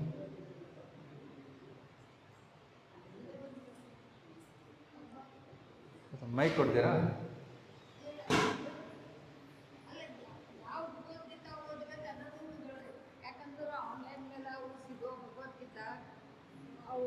ನೀವು ನನ್ನ ಬಳಿ ಇದ್ದಿದ್ದು ಇಸ್ಕಾನ್ ಟೆಂಪಲ್ದು ಭಗವದ್ಗೀತಾ ಅದ, ಒಂದು ಅಷ್ಟಾವಕ್ರ ಭಗವದ್ಗೀತಾ ಅಂತ ಬರ್ತದೆ. ಎಲ್ಲ ಅಂದರೆ ಈಗ ಇಂಥ ಯಾಕಂದ್ರೆ ಎಲ್ಲರೂ ತಮ್ಮ ತಮ್ಮ ಪ್ರಕಾರ ಅರ್ಥ ಮಾಡಿದ್ದಾರೆ ಅದಕ್ಕೆ ಯಾವ ಭಗವದ್ಗೀತಾ ಓದಬೇಕಂದ್ರೆ ತುಂಬಾ ಒಳ್ಳೆ ಪ್ರಶ್ನೆ. ಯಾವ ಲೇಖಕರದ್ದು ಓದಬೇಕು? ಯಾವ ಭಗವದ್ಗೀತೆ ಮಾರ್ಕೆಟಲ್ಲಿ 600 ಭಗವದ್ಗೀತೆ ಇದೆ. ಅವೇ ಶ್ಲೋಕಗಳು ಧರ್ಮಕ್ಷೇತ್ರ ಕುರುಕ್ಷೇತ್ರ, ಆದರೆ ಅವರ ಅಂಡರ್ಸ್ಟ್ಯಾಂಡಿಂಗ್ ವ್ಯಾಖ್ಯಾನಗಳು ಬೇರೆ ಬೇರೆ. ಕೆಲವೊಬ್ಬರು ತಮ್ಮ ಅನಿಸಿಕೆಗಳನ್ನು ಬರೀತಾರೆ. ಕೃಷ್ಣನ ಮಾತನ್ನು ತಗೊಂಡು ತಮ್ಮ ಮಾತನ್ನು ಹಾಕಿ ಮಸಾಲ ಹಾಕಿ ಒಳ್ಳೆ ಕಿಚಡಿ ಮಾಡಿಕೊಡ್ತಾರೆ. ಅಂತಹ ಗೀತೆಯನ್ನು ಓದಿದ್ರೆ ಏನೂ ಲಾಭ ಇಲ್ಲ. ರೈಟ್? ಒಬ್ರು ಹೇಳ್ತಾರೆ ಭಗವದ್ಗೀತೆ ಕಾಲ್ಪನಿಕ, ಕುರುಕ್ಷೇತ್ರ ಕಾಲ್ಪನಿಕ. ಆ್ಯಕ್ಚುಲಿ 5 ಪಾಂಡವರು 5 ಇಂದ್ರಿಯಗಳು, ಕೃಷ್ಣ ಮನಸ್ಸಿದ್ದಂಗೆ. ಸೊ ಕುರುಕ್ಷೇತ್ರ ನಮ್ಮ ದೇಹದಲ್ಲೇ ಇದೆ. ಆ್ಯಕ್ಚುಲಿ ಕುರುಕ್ಷೇತ್ರ ನಡೆದಿಲ್ಲ ಅಂತ ಒಬ್ಬರ ಟೀಕಾಕಾರರು ಬರೀತಾರೆ. ಸೊ ಅಂತಹ ಗೀತೆ ನೋಡಿ ಏನು ಲಾಭ? ಇನ್ನೊಬ್ಬರು ಹೇಳ್ತಾರೆ ಕೃಷ್ಣ ಹೇಳ್ತಾನೆ ಸರ್ವಧರ್ಮ ಪರಿತ್ಯಜ್ಯ ಮಾಮೇಕಂ ಶರಣ. ಆ್ಯಕ್ಚುಲಿ ಕೃಷ್ಣನಿಗೆ ಶರಣಾಗಬಾರ್ದು, ಕೃಷ್ಣನ ಒಳಗಿರೋ ಆತ್ಮಕ್ಕೆ ಶರಣಾಗಬೇಕು. ಅದು ಕೂಡ ತಪ್ಪು. ಕೃಷ್ಣ ನೇರವಾಗಿ ಹೇಳ್ತಾನೆ ನನಗೆ ಶರಣಾಗುವಂತ. ಕೃಷ್ಣ ಒಳಗಿರೋ ಆತ್ಮ ಅಂದ್ರೆ ಏನು? ಅವ್ರಿಗೆ ಕೃಷ್ಣ ಏನು ಅನ್ನೋದೇ ಗೊತ್ತಿಲ್ಲ. ಕೃಷ್ಣ ಮತ್ತು ಕೃಷ್ಣನ ಆತ್ಮಕ್ಕೆ ವ್ಯತ್ಯಾಸನೇ ಇಲ್ಲ. ನೋಡಿ, ನಾವು ಮತ್ತೆ ನಮ್ಮ ದೇಹಕ್ಕೆ ವ್ಯತ್ಯಾಸ ಇದೆ. ನಾನು ಆತ್ಮ, ನಮಗೆ ದೇಹ ಇದೆ. ಕನ್ನಡಿಯಲ್ಲಿ ಕಾಣೋರು ನಾವಲ್ಲ. ಕನ್ನಡಿಯಲ್ಲಿ ಕಾಣೋರು ನಾವು, ನಮ್ಮ ದೇಹ. ನಮ್ಮನ್ನು ನಾವು ನೋಡೋಕ್ಕೆ ಆಗಲ್ಲ. ನಾನು ನಿಮ್ಮ ದೇಹವನ್ನು ನೋಡ್ತಾ ಇದ್ದೀನಿ, ನಿಮ್ಮನ್ನು ನೋಡೋಕ್ಕಾಗಲ್ಲ. ನಾನು ಯಾವಾಗ ಆಧ್ಯಾತ್ಮಿಕ ದಿವ್ಯದೃಷ್ಟಿ ಬೆಳೀತೀನಿ, ನಿಮ್ಮ ಆತ್ಮನ್ನು ನೋಡ್ಬೋದು. ನಾವು ಯಾರು ನಮ್ಮನ್ನು ಪರಸ್ಪರ ನೋಡ್ತಾ ಇಲ್ಲ, ದೇಹವನ್ನು ಮಾತ್ರ ನೋಡ್ತಾ ಇದ್ದೀವಿ. ದೇಹದಿಂದ ಗುರುಸ್ತೀವಿ. ಇವರು ಪುರುಷರು, ಇವರು ಸ್ತ್ರೀಯರು, ಇವರು ಮಕ್ಕಳು, ಇವರು ಭಾರತೀಯರು, ವಿದೇಶದವರು. ಯಾಕೆಂದ್ರೆ ಶಾರೀರಿಕ ಭೇದ ಇರಲ್ಲ. ಸೊ ನಮಗೆ ಮತ್ತು ಆತ್ಮಕ್ಕೆ ದೇಹಕ್ಕೆ ವ್ಯತ್ಯಾಸ ಇದೆ. ಕೃಷ್ಣನ ಆತ್ಮದೇಹ ಒಂದೇ. ಡಿಫರೆನ್ಸ್. ಕೃಷ್ಣ ಈ ಭೂಮಿಗೆ ಬಂದಾಗ ಸ್ವಯಂ ಭಗವಂತನಾಗಿ ಬರ್ತಾನೆ. ನಮ್ಮ ಥರ ದೇಹ ತಗೊಂಡು ಬರೋದಿಲ್ಲ. ಮಾಂಸ ಮೂಳೆಯಿಂದ ಇರುವಂತಹ ದೇಹ ಕೃಷ್ಣನಿಗಿಲ್ಲ. ಸಚ್ಚಿದಾನದ ವಿಗ್ರಹ. ಈ ತತ್ವ ಗೊತ್ತಿಲ್ಲ ಜನರಿಗೆ. ಬರೀತಾರೆ, ಟೀಕೆ ಬರೀತಾರೆ. ಸರಳೋಡು ಸಮಡಿ ವಿದಿನ್ ಕೃಷ್ಣ. ಪ್ರಸಿದ್ಧ ಲೇಖಕರು ಬರೆದಿದ್ದಾರೆ, ಹೆಸರು ತಗೊಳ್ಳೋದಿಲ್ಲ. ಕಿಶನ್ ಪ್ರಭಾಕರ್ ಹೇಳ್ತಾರೆ, ಬೈ ರೀಡಿಂಗ್ ದೋಸ್ ಗೀತಾ, ಅಂತ ಗೀತೆಗಳನ್ನು ಓದಿ ಯಾರೂ ಕೃಷ್ಣ ಭಕ್ತರಾಗಲಿಲ್ಲ. ಆದರೆ ಯಾವಾಗ ಶಿಲಪ್ರಭಾಕರ್ Bhagavad Gita as it is, Bhagavad Gita Yatharupa ಗ್ರಂಥವನ್ನು ಬರೆದರು. ಕೇವಲ ಈ ಗ್ರಂಥವನ್ನು ಓದಿ ಸಾವಿರಾರು ಜನ ನಮ್ಮ ಸನಾತನ ಸಂಸ್ಕೃತಿಯನ್ನು ಸ್ವೀಕರಿಸಿದರು, ಭಕ್ತರಾಗಿದ್ದಾರೆ, ಪ್ರಚಾರಕರಾಗಿದ್ದಾರೆ. ಅಂತಹ ಒಂದು ಪರಿವರ್ತನೆ. ಸೊ ಪ್ರಾಮಾಣಿಕ ಆಚಾರ್ಯರು, ಪರಂಪರೆಯಲ್ಲಿ ಬರುವಂತಹ ಆಚಾರ್ಯರಿಂದಲೇ ನಾವು ಶಾಸ್ತ್ರವನ್ನು ಕೇಳಬೇಕು, ಗ್ರಂಥವನ್ನು ಓದಬೇಕು. ಬೇರೆಯವರಿಂದ ಕೇಳಿದ್ರೆ ಏನು ಲಾಭ ಇಲ್ಲ, ಕನ್ಫ್ಯೂಷನ್ ಜಾಸ್ತಿ ಆಗುತ್ತೆ. ರೈಟ್? ಭಗವದ್ಗೀತೆ ಓದಿ ದೇವರು ಯಾರು ಅಂತ ಅರ್ಥ ಆಗಲಿಲ್ಲ ಅಂದರೆ ಅದು ಓದಿದ್ದು ವ್ಯರ್ಥ. ಕೆಲವರು ಹೇಳ್ತಾರೆ ಭಗವದ್ಗೀತೆಯಲ್ಲಿ ಆತ್ಮ ಮತ್ತು ಭಗವಂತ ಒಬ್ಬರೇ, ಇಬ್ಬರು ಒಂದೇ. ಅಲ್ಲ, ಆತ್ಮ ಆತ್ಮ, ಭಗವಂತ ಭಗವಂತ. ನಾವು ಭಗವಂತನಾಗಲು ಸಾಧ್ಯವಿಲ್ಲ. ಸೊ ಪ್ರಾಮಾಣಿಕ ಆಚಾರ್ಯರು, ಪರಂಪರೆಯಿಂದ ಬಂದಂಥ ಆಚಾರ್ಯರಿಂದ ನಾವು ಶಾಸ್ತ್ರವನ್ನು ಓದಬೇಕು. ಸೊ ಈ ಭಗವದ್ಗೀತೆ, ಇಸ್ಲಾಮಿನ ಭಗವದ್ಗೀತೆ, ಇದು ಬ್ರಹ್ಮ ಮತ್ತು ಗುರು ಶಿಷ್ಯ ಪರಂಪರೆಯಲ್ಲಿ ಬಂದಿರುವಂತಹ ಗ್ರಂಥ. ಶಿಲಪ್ರಭಾಕರು, ನೀವು ಇಂಟ್ರೊಡಕ್ಷನಲ್ಲಿ ನೋಡಿದರೆ, ಶಿಲಪ್ರಭಾಕರು ಈ ಪರಂಪರೆಯಲ್ಲಿ 32ನೇ ನಂಬರಲ್ಲಿದ್ದಾರೆ. ಓಕೆ. ಕೃಷ್ಣ, ಬ್ರಹ್ಮ, ನಾರದ, ವ್ಯಾಸರು. ವ್ಯಾಸರಿಂದ ಮಧ್ವಾಚಾರ್ಯ, ಮಧ್ವಾಚಾರ್ಯರಿಂದ ಹಲವಾರು ಶಿಷ್ಯರು ಬರ್ತಾರೆ. ನಂತರ ಮಾಧವೇಂದ್ರ ಪುರಿ, ಈಶ್ವರ ಪುರಿ, ಶ್ರೀ ಚೈತನ್ಯ ಮಹಾಪ್ರಭು, ನಂತರ ಹಲವಾರು ಆಚಾರ್ಯರು, ಭಕ್ತಿನಾಥ ಠಾಕೂರ್, ಗೌರಕಿಶೋರದಾಸ್ ಬಾಬಾಜಿ, ಭಕ್ತಿ ಸಿದ್ಧಾಂತ, ಭಕ್ತಿ ವೇದಾಂತ ಸ್ವಾಮಿ ಶಿಲಪ್ರಭು. ಈ ಪರಂಪರೆಯಲ್ಲಿ ಬಂದಿರುವಂತಹ ಗ್ರಂಥಗಳು. ಶಿಲಪ್ರಭುಗಳು ತಮ್ಮ ಅನಿಸಿಕೆಯನ್ನು ಬರದೇ ಇಲ್ಲ. ಆಚಾರ್ಯರು ಏನು ಹೇಳಿದ್ದಾರೆ ಅದನ್ನೇ ಸರಳ ರೂಪದಲ್ಲಿ ಅರ್ಥ ಆಗುವುದನ್ನು ಬರೆದಿದ್ದಾರೆ. ಒಬ್ಬ ಫಿಲಾಸಫರ್ ಬಂದು ಪ್ರಭುಪಾದರ ಭಗವದ್ಗೀತೆ ಓದಿದ್ರೆ, ಸ್ವಾಮೀಜಿ ನೀವು ಕಾಪಿ ಮಾಡ್ದಂಗಿದೆ, ರಾಮಾನುಜರಿಂದ ಮಧ್ವಾಚಾರ್ಯರಿಂದ ಕಾಪಿ ಮಾಡಿ ಬರ್ತಿದ್ದೀರ. ಹೌದು, ಮತ್ತು ನಿಮ್ದೇನು ಕಾಂಟ್ರಿಬ್ಯೂಷನ್ ಇದರಲ್ಲಿ? ನಂದೇನಿಲ್ಲ. ನನ್ನ ಕಾಂಟ್ರಿಬ್ಯೂಷನ್ ಅಂದರೆ ನಾನೇನು ಚೇಂಜ್ ಮಾಡಿಲ್ಲ, ಆ್ಯಸ್ ಇಟ್ ಈಸ್ ಬರ್ತಿದ್ದೀನಿ. ಇದರಲ್ಲಿ ಟೀಕಾಕಾರರು ಏನು ಮಾಡ್ತಾರೆ, ಯಾರೂ ಬರದೇ ಇರೋದನ್ನು ನಾನು ಬರೀಬೇಕು, ನನ್ನ ಹೊಸ ಅನಿಸಿಕೆಯನ್ನು ಸೃಷ್ಟಿ ಮಾಡಿ ಬರೀಬೇಕು. ಅದು ತಪ್ಪು. Bhagavad Gita as it is, Krishna Arjuna ಹೇಗೆ ಹೇಳಿದ, ಅರ್ಜುನ ಅದನ್ನು ಹೇಗೆ ಅರ್ಥ ಮಾಡಿಕೊಂಡ, ಅದು ಪರಂಪರೆಯಲ್ಲಿ ಹೇಗೆ ಬಂದ, ಆ್ಯಸ್ ಇಟ್ ಈಸ್ ಬರಬೇಕು. ನಾನು ಪ್ರಭುಪಾದ ಗ್ರಂಥವನ್ನು ಮತ್ತು ಆಚಾರ್ಯರಿಂದ ಕೇಳಿ ಆ್ಯಸ್ ಇಟ್ ಈಸ್ ಹೇಳ್ತಾರೆ. ನಾನು ನನ್ನ ಅನಿಸಿಕೆಯನ್ನು ಮಿಕ್ಸ್ ಮಾಡಿದರೆ ದಟ್ ಬಿಕಮ್ಸ್ ಕಂಟ್ಯಾಮಿನೇಟೆಡ್, ಪ್ರದೂಷಿತವಾಗುತ್ತೆ. ಅದರಿಂದ ಪ್ರಭಾವ ಇರುವುದಿಲ್ಲ. ಯಾವಾಗ ಗುರುಗಳು ಆ್ಯಸ್ ಇಟ್ ಈಸ್ ಹೇಳ್ತಾರೆ ಅದರಲ್ಲಿ ಪ್ರಭಾವ ಇದೆ. ರೈಟ್. ಸೊ ಪರಂಪರೆಯಲ್ಲಿ ಬರುವಂತಹ ಸೊ ನಿಮ್ಮ ಹತ್ರ ಈ ಗೀತಾ ಇಲ್ಲಂದರೆ ತಗೊಳ್ಳಿ, ನಮ್ಮ ಮಕ್ಕಳಿಗೆ ತಂದಿದ್ದಾರೆ Bhagavad Gita as it is Yatharupa, English, Kannada, Hindi, Marathi, Telugu, ವಿಶ್ವದ 70 ಭಾಷೆಗಳಲ್ಲಿ ಲಭ್ಯವಿದೆ. ಓಕೆ ಮಾತಾಡಿ ಪ್ರಶ್ನೆ ಕೇಳಿದ್ರು, ಏನಿದೆ ಕ್ವಶನ್? ಇವತ್ತು ರಷ್ಯಾದಲ್ಲಿ ಈ ಭಗವದ್ಗೀತೆ ಹೋಗ್ತಾರೆ, ಅಮೆರಿಕದಲ್ಲೂ ಹೋಗ್ತಾರೆ, ಜಪಾನ್, ಅರೇಬಿಕಲ್ಲಿ ಪಬ್ಲಿಷ್ ಆಗಿದೆ 1 ವರ್ಷದಿಂದ. ರಿವರ್ಸ್ ಹೋಗಬೇಕು, ಅವರಿಗೆ ಅರೇಬಿಕ್ ಭಾಷೆ, ಧರ್ಮಕ್ಷೇತ್ರ, ಕುರುಕ್ಷೇತ್ರ, ಅರೇಬಿಕ್ ಭಾಷೆಯಲ್ಲಿ ಕೂಡ ಭಗವದ್ಗೀತೆ ಹೋಗ್ತದೆ. ಯಾಕೆಂದರೆ ಸನಾತನ ಸಂಸ್ಕೃತಿ ಎಲ್ಲರೂ ಸನಾತನಿಯರು ಮರ್ತಿದ್ದಾರೆ ಅಷ್ಟೇ. ಸಾವಿರಾರು ಪ್ರತಿ ತಿಂಗಳು ಸಾವಿರಾರು ಅರೇಬಿಕ್ ಭಾಷೆ ಸೇರುತ್ತೆ.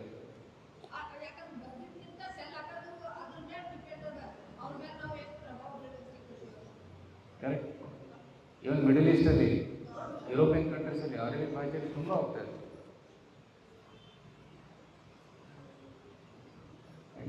ಅಂತಹ ಪ್ರಭಾವಶಾಲಿ ಆತ್ಮ ಸನಾತನ, ಆತ್ಮದ ಧರ್ಮ ಸನಾತನ ಧರ್ಮ. ಆ್ಯಕ್ಚುಲಿ ಇಡೀ ವಿಶ್ವದಲ್ಲಿ ಒಂದೇ ಧರ್ಮ ಇದೆ, ಅದು ಸನಾತನ ಧರ್ಮ. ಬೇರೆ ಧರ್ಮಗಳೆಲ್ಲ ಸೃಷ್ಟಿಯಾಗಿರುವಂಥ ಧರ್ಮ. ಆದರೆ ಸನಾತನ ಧರ್ಮವನ್ನು ಜನರು ಮರಿತಾ ಇದ್ದಾರೆ.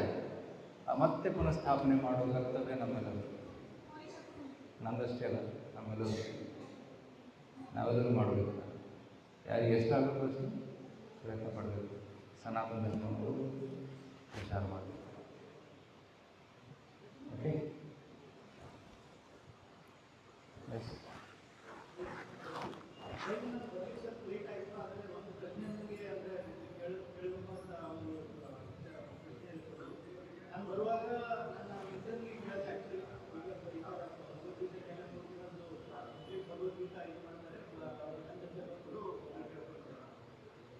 ವೇಸ್ಟ್ ಆಫ್ ಟೈಮ್ ನಾವು ಯಾಕೆ ಬರ್ತೀವಿ ಅದು ಅದ್ರ ಬಗ್ಗೆ ಏನೋ ಬೇರೆ ಕೆಲಸ ಮಾಡ್ಕೊಂಡ್ರೆ ನಾವು ಕಂಪ್ಯೂಟರ್ ಬರೋಲ್ಲ. ಸೊ ಅವನಿಗೆ ಉತ್ತರ ಯಾಕೆ ವೇಸ್ಟ್ ಆಫ್ ಟೈಮ್ ಮಾಡೋದಕ್ಕೆ ಅದು ಒಂದು ಪ್ರಶ್ನೆ. ಎರಡನೇ ಭಗವದ್ಗೀತೆ ಇವಾಗ ನೀವು ಹೇಳಿದ್ರಿ, ನಮಗೆ ನಾವು ಕೇಳಿದ್ರೆ ಅರ್ಥ ಮಾಡ್ಕೊಂಡಿದ್ದೀವಿ. ಇವಾಗ ನಾವು ಒಂದು ಪ್ರತಿ ತಗೊಂಡು ಓದೋದ್ರಿಂದ ಏನು ಲಾಭ ಇದೆ? ಯಾಕಂದ್ರೆ ಜನ ಕೇಳೋದ್ರಲ್ಲಿ ಲಾಭನೇ, ಯಾವುದೇ ಮಾತಾಡೋದ್ರಲ್ಲಿ ಲಾಭ ಬೇಕು. ಏನು ಸಿಗುತ್ತೆ? 2 ಗಂಟೆ ಹೋಗ್ತೀನಿ ನಾನು, ನನಗೇನು ಸಿಗುತ್ತೆ? Very important. ನಿಮಗೂ ಹೇಳ್ತಾರೆ ಜನ, ಯಾಕೆ ಹೋಗ್ತೀರ ಗೀತಾ ಕ್ಲಾಸ್ಗೆ? ಟೈಮ್ ಎಷ್ಟು, ಒಂದು ತಾಸು ಮೂವಿ ನೋಡ್ಬೋದಿತ್ತು, ಎಕ್ಸರ್ಸೈಸ್ ಮಾಡ್ಬೋದಿತ್ತು. ಜೀವನದಲ್ಲಿ ಮುಖ್ಯ ಪ್ರಾಬ್ಲಮ್ಸ್ ಯಾವುವು? ಅದು ನಿಜವಾದ ಪ್ರಾಬ್ಲಮ್ಸ್ ಯಾವುವು ಗೊತ್ತಿಲ್ವಾ? Mental problem. Okay, Krishna Bhagavad Gita ಹೇಳ್ತಾನೆ, what is real problem? 13th chapter 13.10 ಜನ್ಮ ಮೃತ್ಯು ಜರ ವ್ಯಾಧಿ ದುಃಖ ದೋಷಾನುದರ್ಶನ. 4 ನಿಜವಾದ ಪ್ರಾಬ್ಲಮ್ಸ್ ಇದೆ: ಜನ್ಮ, ಮೃತ್ಯು, ಜರ, ವ್ಯಾಧಿ. 4 ಪ್ರಾಬ್ಲಮ್ಸ್. ಈ 4 ಪ್ರಾಬ್ಲಮ್ಸನ್ನು ಯಾರು ಸಾಧ್ಯ? ಓಕೆ, ನಿಮ್ಮ ಫ್ರೆಂಡಿಗೆ ಕೇಳಿ, ಒಂದಿನ ಸಾಧ್ಯಪ್ಪ, ಸಾವು ನಿಲ್ಸೋಕ್ಕಾಗತ್ತಾ? ಆಗೋದಿಲ್ಲಲ್ಲ? ಓಕೆ, ನಾನು ಸೊಲ್ಯೂಷನ್ ಕೊಡ್ತೀನಿ ಗೀತಾ ಕ್ಲಾಸಿಗೆ. How to conquer deaths with hand. Real problem can be solve here. ನೀನು ಎಲ್ಲಿ ಹೋಗ್ತಾ ಇದೆಯಾ? ಮೂವಿ ನೋಡಿ ಹೋಗ್ತೀಯಾ? ಯಾಕೆ ಹೋಗ್ತೀಯಾ? Time waste. 100 ರೂಪಾಯಿ ಕೊಟ್ಟು 500 ರುಪೀಸ್ ಟಿಕೆಟ್ ಹೋಗಿ ಒಂದು 2 ತಾಸು ಮೂವಿ ನೋಡ್ಕೊಂಡು ಬರ್ತಾನೆ. ಪ್ರಾಬ್ಲಮ್ ಸಾಲ್ವ್ ಆಯ್ತಾ? 2 ಗಂಟೆ ಪ್ರಾಬ್ಲಮ್ಸ್ ಮರೆತು ಬಿಟ್ಟ ಅಷ್ಟೇ. ಏನೋ ಟೆನ್ಷನ್ ಇತ್ತು, ಮೂವಿ ನೋಡ್ದ, 2 ಗಂಟೆ ಪ್ರಾಬ್ಲಮ್ ಮರೆತು ಬಿಟ್ಟ. ಮರೆತ ಮೇಲೆ ಇದು ಮೂವಿ ಮುಗಿದ ಮೇಲೆ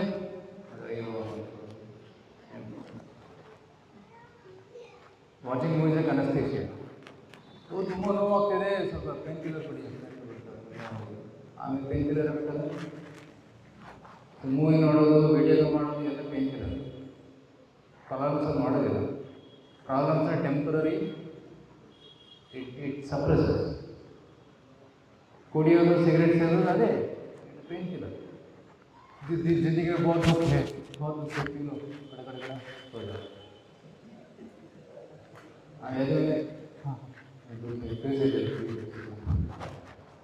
all painkillers. ನಿಜವಾಗ್ಲೂ there is no solution to this problem. So what is the solution? Read Bhagavad Gita. Krishna tells you how to solve this problem. Death. ಮೃತ್ಯುವಿನ ಹೇಗೆ ಗೆಲ್ಲಬೇಕು ಅನ್ನೋದನ್ನು ಕೃಷ್ಣ ಹೇಳ್ಕೊಡ್ತಾನೆ. ಯಾವ ಪ್ರಾಬ್ಲಮ್ಗೆ ಸೊಲ್ಯೂಷನ್ ಎಲ್ಲೂ ಸಿಗೋದಿಲ್ಲ, ಆ ಸೊಲ್ಯೂಷನ್ ಭಗವದ್ಗೀತೆ ಸಿಗುತ್ತೆ. ರೋಗಗಳಿಗೆ ಪ್ರಾಬ್ಲಮ್ ಇದೆಯಾ? ರೋಗದ ಪ್ರಾಬ್ಲಮ್ ಸೊಲ್ಯೂಷನ್ ಇದೆಯಾ? ನೀವು ಡಾಕ್ಟರ್. ತಾತ್ಕಾಲಿಕ ಸೊಲ್ಯೂಷನ್. ತಲೆನೋವು ಆಗ್ತಾ ಇದೆ, ಹೋಗಿದ್ರು ಪ್ಯಾರಾಸಿಟಮಾಲ್. ಜ್ವರ ಬಂದು ಪ್ಯಾರಾಸಿಟಮಾಲ್. ಹೊಟ್ಟೆ ನೋವು ಆಗ್ತಿದ್ದಕ್ಕೆ ಆ್ಯಂಟಾಸಿಡ್. 1 ತಾಸು 2 ತಾಸು ಸರಿ ಮತ್ತೆ ಪ್ರಾಬ್ಲಮ್ ಬರುತ್ತೆ. ಟೆಂಪರರಿ ರಿಲೀಫ್ ಕೊಡ್ತಾರೆ. ಈಗ ಸೆಕೆ ಆಗ್ತಾ ಇದೆ, ಟೆಂಪರರಿ ರಿಲೀಫ್. ಎ ಸಿ ಹಾಕೊಂತಾರೆ ಕೆಲವರು. ಸೊ ಅದಕ್ಕೆ ಮೆಡಿಕಲ್ ಸೈನ್ಸ್ ಓದಿದ್ರೆ ಟೆಂಪರರಿ ರಿಲೀಫ್. ಆದರೆ doctors can you stop that? So solution is there. You can't solve disease, you can't solve death. But reading Bhagavad Gita, understanding it, practicing it can solve problem, birth and death, disease, old age, permanent solution. So try to understand this problem. It's convincing, isn't it? So what is the second question? Second question was, what is in it for me? ಏನು ಲಾಭ? That's what we read in Gita Mahatmya. Bhagavad Gita is like a map. Bhagavad Gita is like a medicine. And Bhagavad Gita is a manual. Bhagavad Gita is a map. Map ಅಂದರೆ GPS map. Nagareshwara ಟೆಂಪಲ್ಗೆ ಬರಬೇಕು. ಹೇಗೆ ಬರಬೇಕು? ದಾರಿ ತೋರಿಸುತ್ತೆ. ಗೋಲ್ ಏನಿದೆ, ಹೇಗೆ ಹೋಗಬೇಕು. ಅದೇ ರೀತಿ ಗೋಲ್ ಏನು? ವೈಕುಂಠ. ಅಲ್ಲಿ ಹೋಗಬೇಕು. ಹೇಗೆ ಹೋಗಬೇಕು? ಹೇಳ್ತಾನೆ. Next chapter come. ಪರಿಮಾರ್ಗಿತವ್ಯಂ. ಪರಿಮಾರ್ಗಿತವ್ಯಂ. ಯಸ್ಮಿನ್ ಗದಾ ನಿಬಂಧಂತಿ ಭೂಯಃ ತಮೇವ ಚಾದ್ಯಂ ಪುರುಷಂ ಪ್ರವೃತ್ತಿ ಯತಃ ಪ್ರವೃತ್ತಿ ಪ್ರಸ್ಥಾನಂ. ಯಾರಿಂದ ಜಗತ್ತು ಸೃಷ್ಟಿಯಾಗಿದೆ ಆ ಭಗವಂತನೇ ಹೋಗಿ ಶರಣಾಗಿ ಆ ಮಾರ್ಗದಲ್ಲಿ ನಡಿ. ನತದ್ಭಾಸೆ ದೋಸ್ತಿಯೋ ಅಂತಹ ಲೋಕ. ಇದು ಸೂರ್ಯನ ಅವಶ್ಯಕತೆ ಇಲ್ಲ, ಚಂದ್ರನ ಅವಶ್ಯಕತೆ ಇಲ್ಲ, ವಿದ್ಯುತ್ ಶಕ್ತಿ ಅವಶ್ಯಕತೆ ಇಲ್ಲ. ಅಂತಹ ಲೋಕಕ್ಕೆ it tells the goal and how to reach the goal. It like a medicine. Stress ಆಗುತ್ತೆ, ಭಯ ಆಗುತ್ತೆ. ಭಯಕ್ಕೆ any solution? Doctor somebody said, I'm very fearful, doctor gives some medicine. You may give some placebo, but you cannot give a medicine. Sir ತುಂಬ ಲೋಭ ಆಗ್ತಾ ಇದೆ, ಸ್ವಲ್ಪ medicine ಕೊಡಿ. ಇಲ್ಲ, ಭಗವದ್ಗೀತೆ ಮೆಡಿಸಿನ್. ಲೋಭಕ್ಕೆ ಕಾಮಕ್ಕೆ ಮೊದಲಿದೆಯಾ? ಇವತ್ತು ನಮ್ಮ ತಿಮ್ಮಪುರಿ ಸರ್ಕಲಲ್ಲಿ ನಮ್ಮ ಸೆಂಟ್ರಲ್ಲೇ ಇದೆ. ಅವರು ರೋಡಲ್ಲಿ ಓಡಾಡ್ಕೊಂಡು ಗಲಾಟೆ ಮಾಡ್ತಾ ಇದ್ದಾರೆ, ಗ್ಲಾಸ್ ಬಿಡ್ತಾ ಇದ್ದಾರೆ. ನಾಳೆ ನ್ಯೂಸ್ ಬರೋದು ಬರೋದು ಏನಪ್ಪ ಅಂತ ಕೇಳಿದ್ರೆ ಹುಡುಗಿ ಬಲಾತ್ಕಾರ ಆಯಿತು, ಪ್ರತಿಭಟನೆ ಮಾಡ್ತಾರೆ. ಕಾರಣ ಏನು? ಕಾಮ. ಸೊಲ್ಯೂಷನ್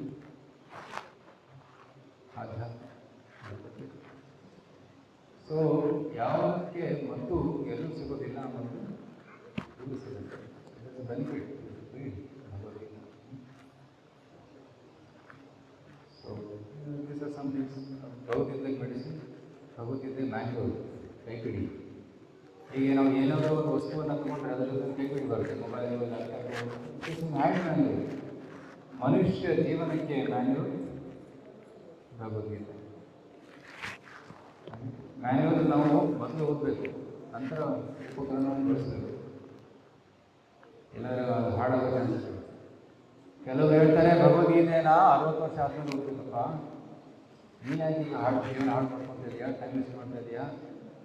ನೀನು ಆಟ ಆಡೋ ಸಮಯ ಇದು, ಆಟ ಆಡೋದು. ವಯಸ್ಸಾದ್ಮೇಲೆ ಓದು. ವಯಸ್ಸಾದ್ಮೇಲೆ ಕಣ್ಣು ಕಾಣಲ್ಲ, ಜ್ಞಾಪಕ ಶಕ್ತಿ ಇರೋದಿದೆಯಾ? ಪ್ರಹ್ಲಾದ್ ಮಹಾರಾಜ್ ಹೇಳ್ತಾರೆ 5 ವರ್ಷದಿಂದ ಗೀತಾ ಅಧ್ಯಯನ ಸ್ಟಾರ್ಟ್ ಮಾಡಬೇಕು. 5 years ಕಂಪಲ್ಸರಿ ಸ್ಟಾರ್ಟ್ ಮಾಡಬೇಕು, ಇಲ್ಲಾಂದರೆ ಲೇಟ್ ಆಗುತ್ತೆ. ಇದಕ್ಕೆ ಮ್ಯಾನ್ಯುವಲ್. ಸೊ ಜೀವನದ ಕೈಪಿಡಿ. ಜೀವನದ ಪ್ರಾರಂಭದಲ್ಲಿ ಇದನ್ನು ಓದೋದು ಸ್ಟಾರ್ಟ್.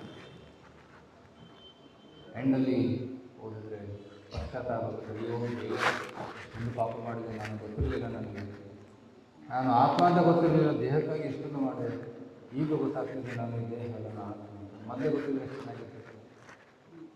ಪಶ್ಚಾತ್ತಾಪ ಎಷ್ಟು ಟೈಮ್ ವೇಸ್ಟ್ ಮಾಡಿದೆ ಅಂತ. So so many things we can talk about.